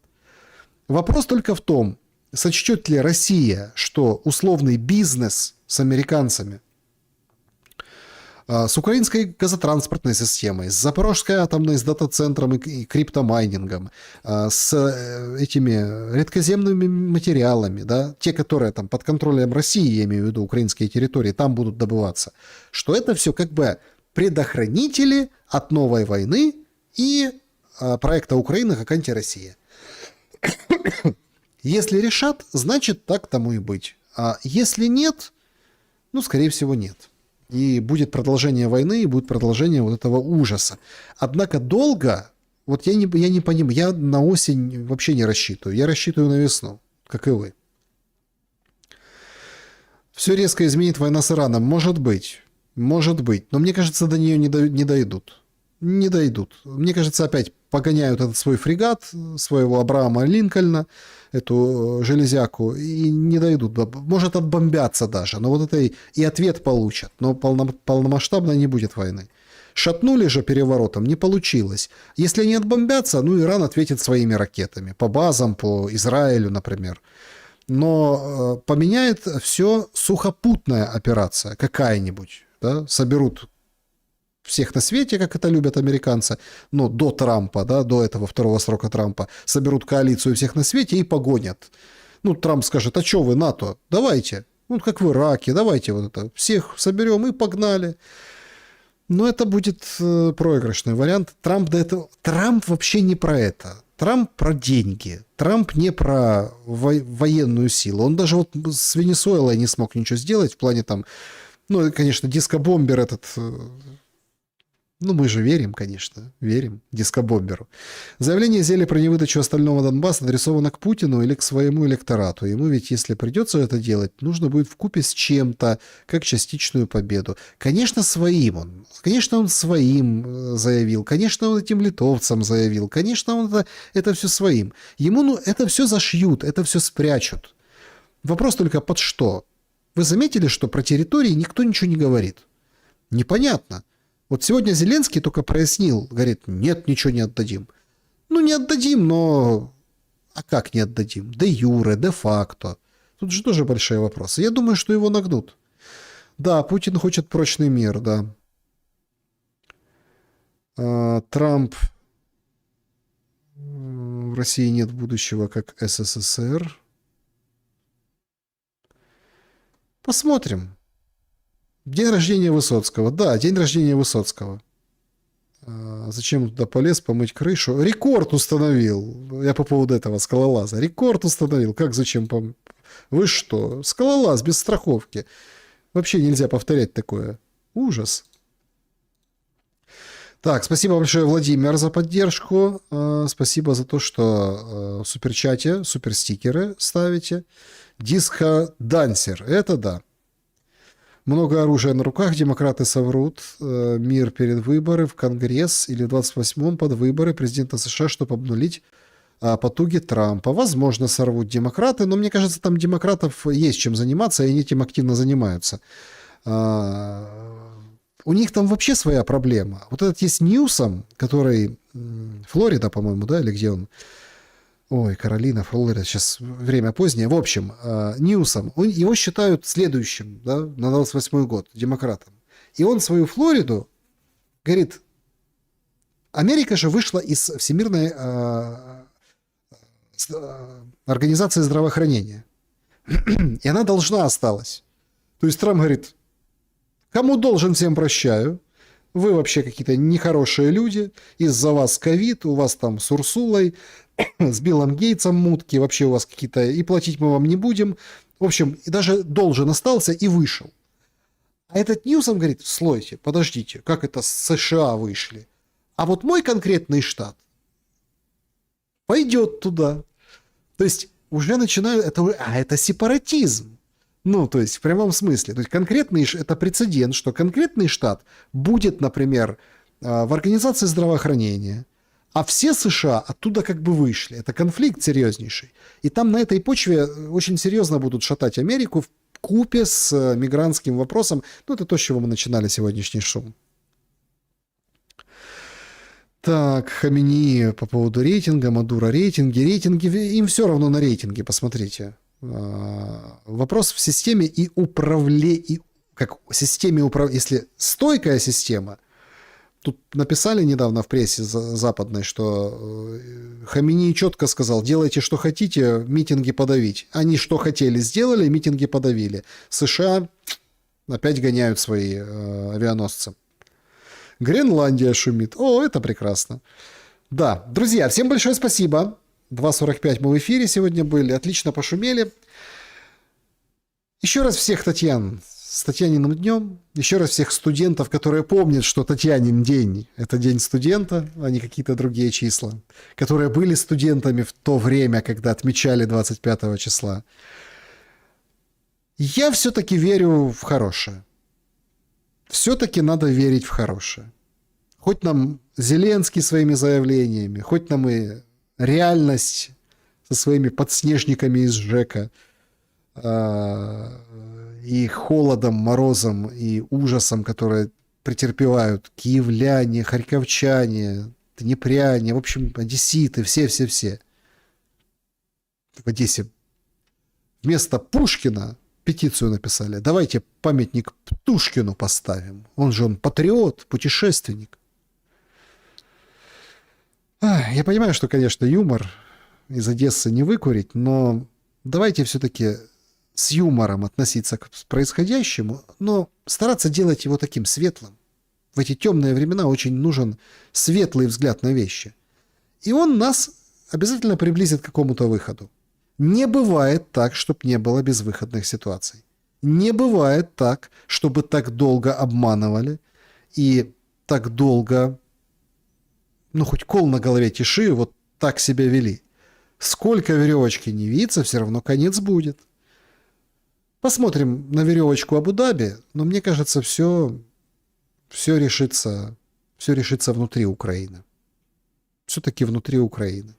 И украинцы и внутри, и за рубежом не все опотужнились, а некоторые уже хоть и опотужнились, но уже распотужниваются. А вот когда они распотужнятся в большей мере и в большей степени, тогда будет весело. Тогда они спросят самого главного именинника всех времен и народов, которому 48 лет. И тут уже Федоровыми, который там замазывает Флэша, всех там уважаемых плюс-минус уважаемых каких-то экспертов, всех, и все быстро от него откараскаются. И поедут, как Притула, в Канаду, например, страдать, сколько детей не вернется в Украину. И украинцы должны все-таки принять это решение и разогнать кодла Зеленского, ТЦК, вот этих парламентариев, вот этих всех присосавшихся к военным бюджетам, к западным деньгам. Ну и самого главного.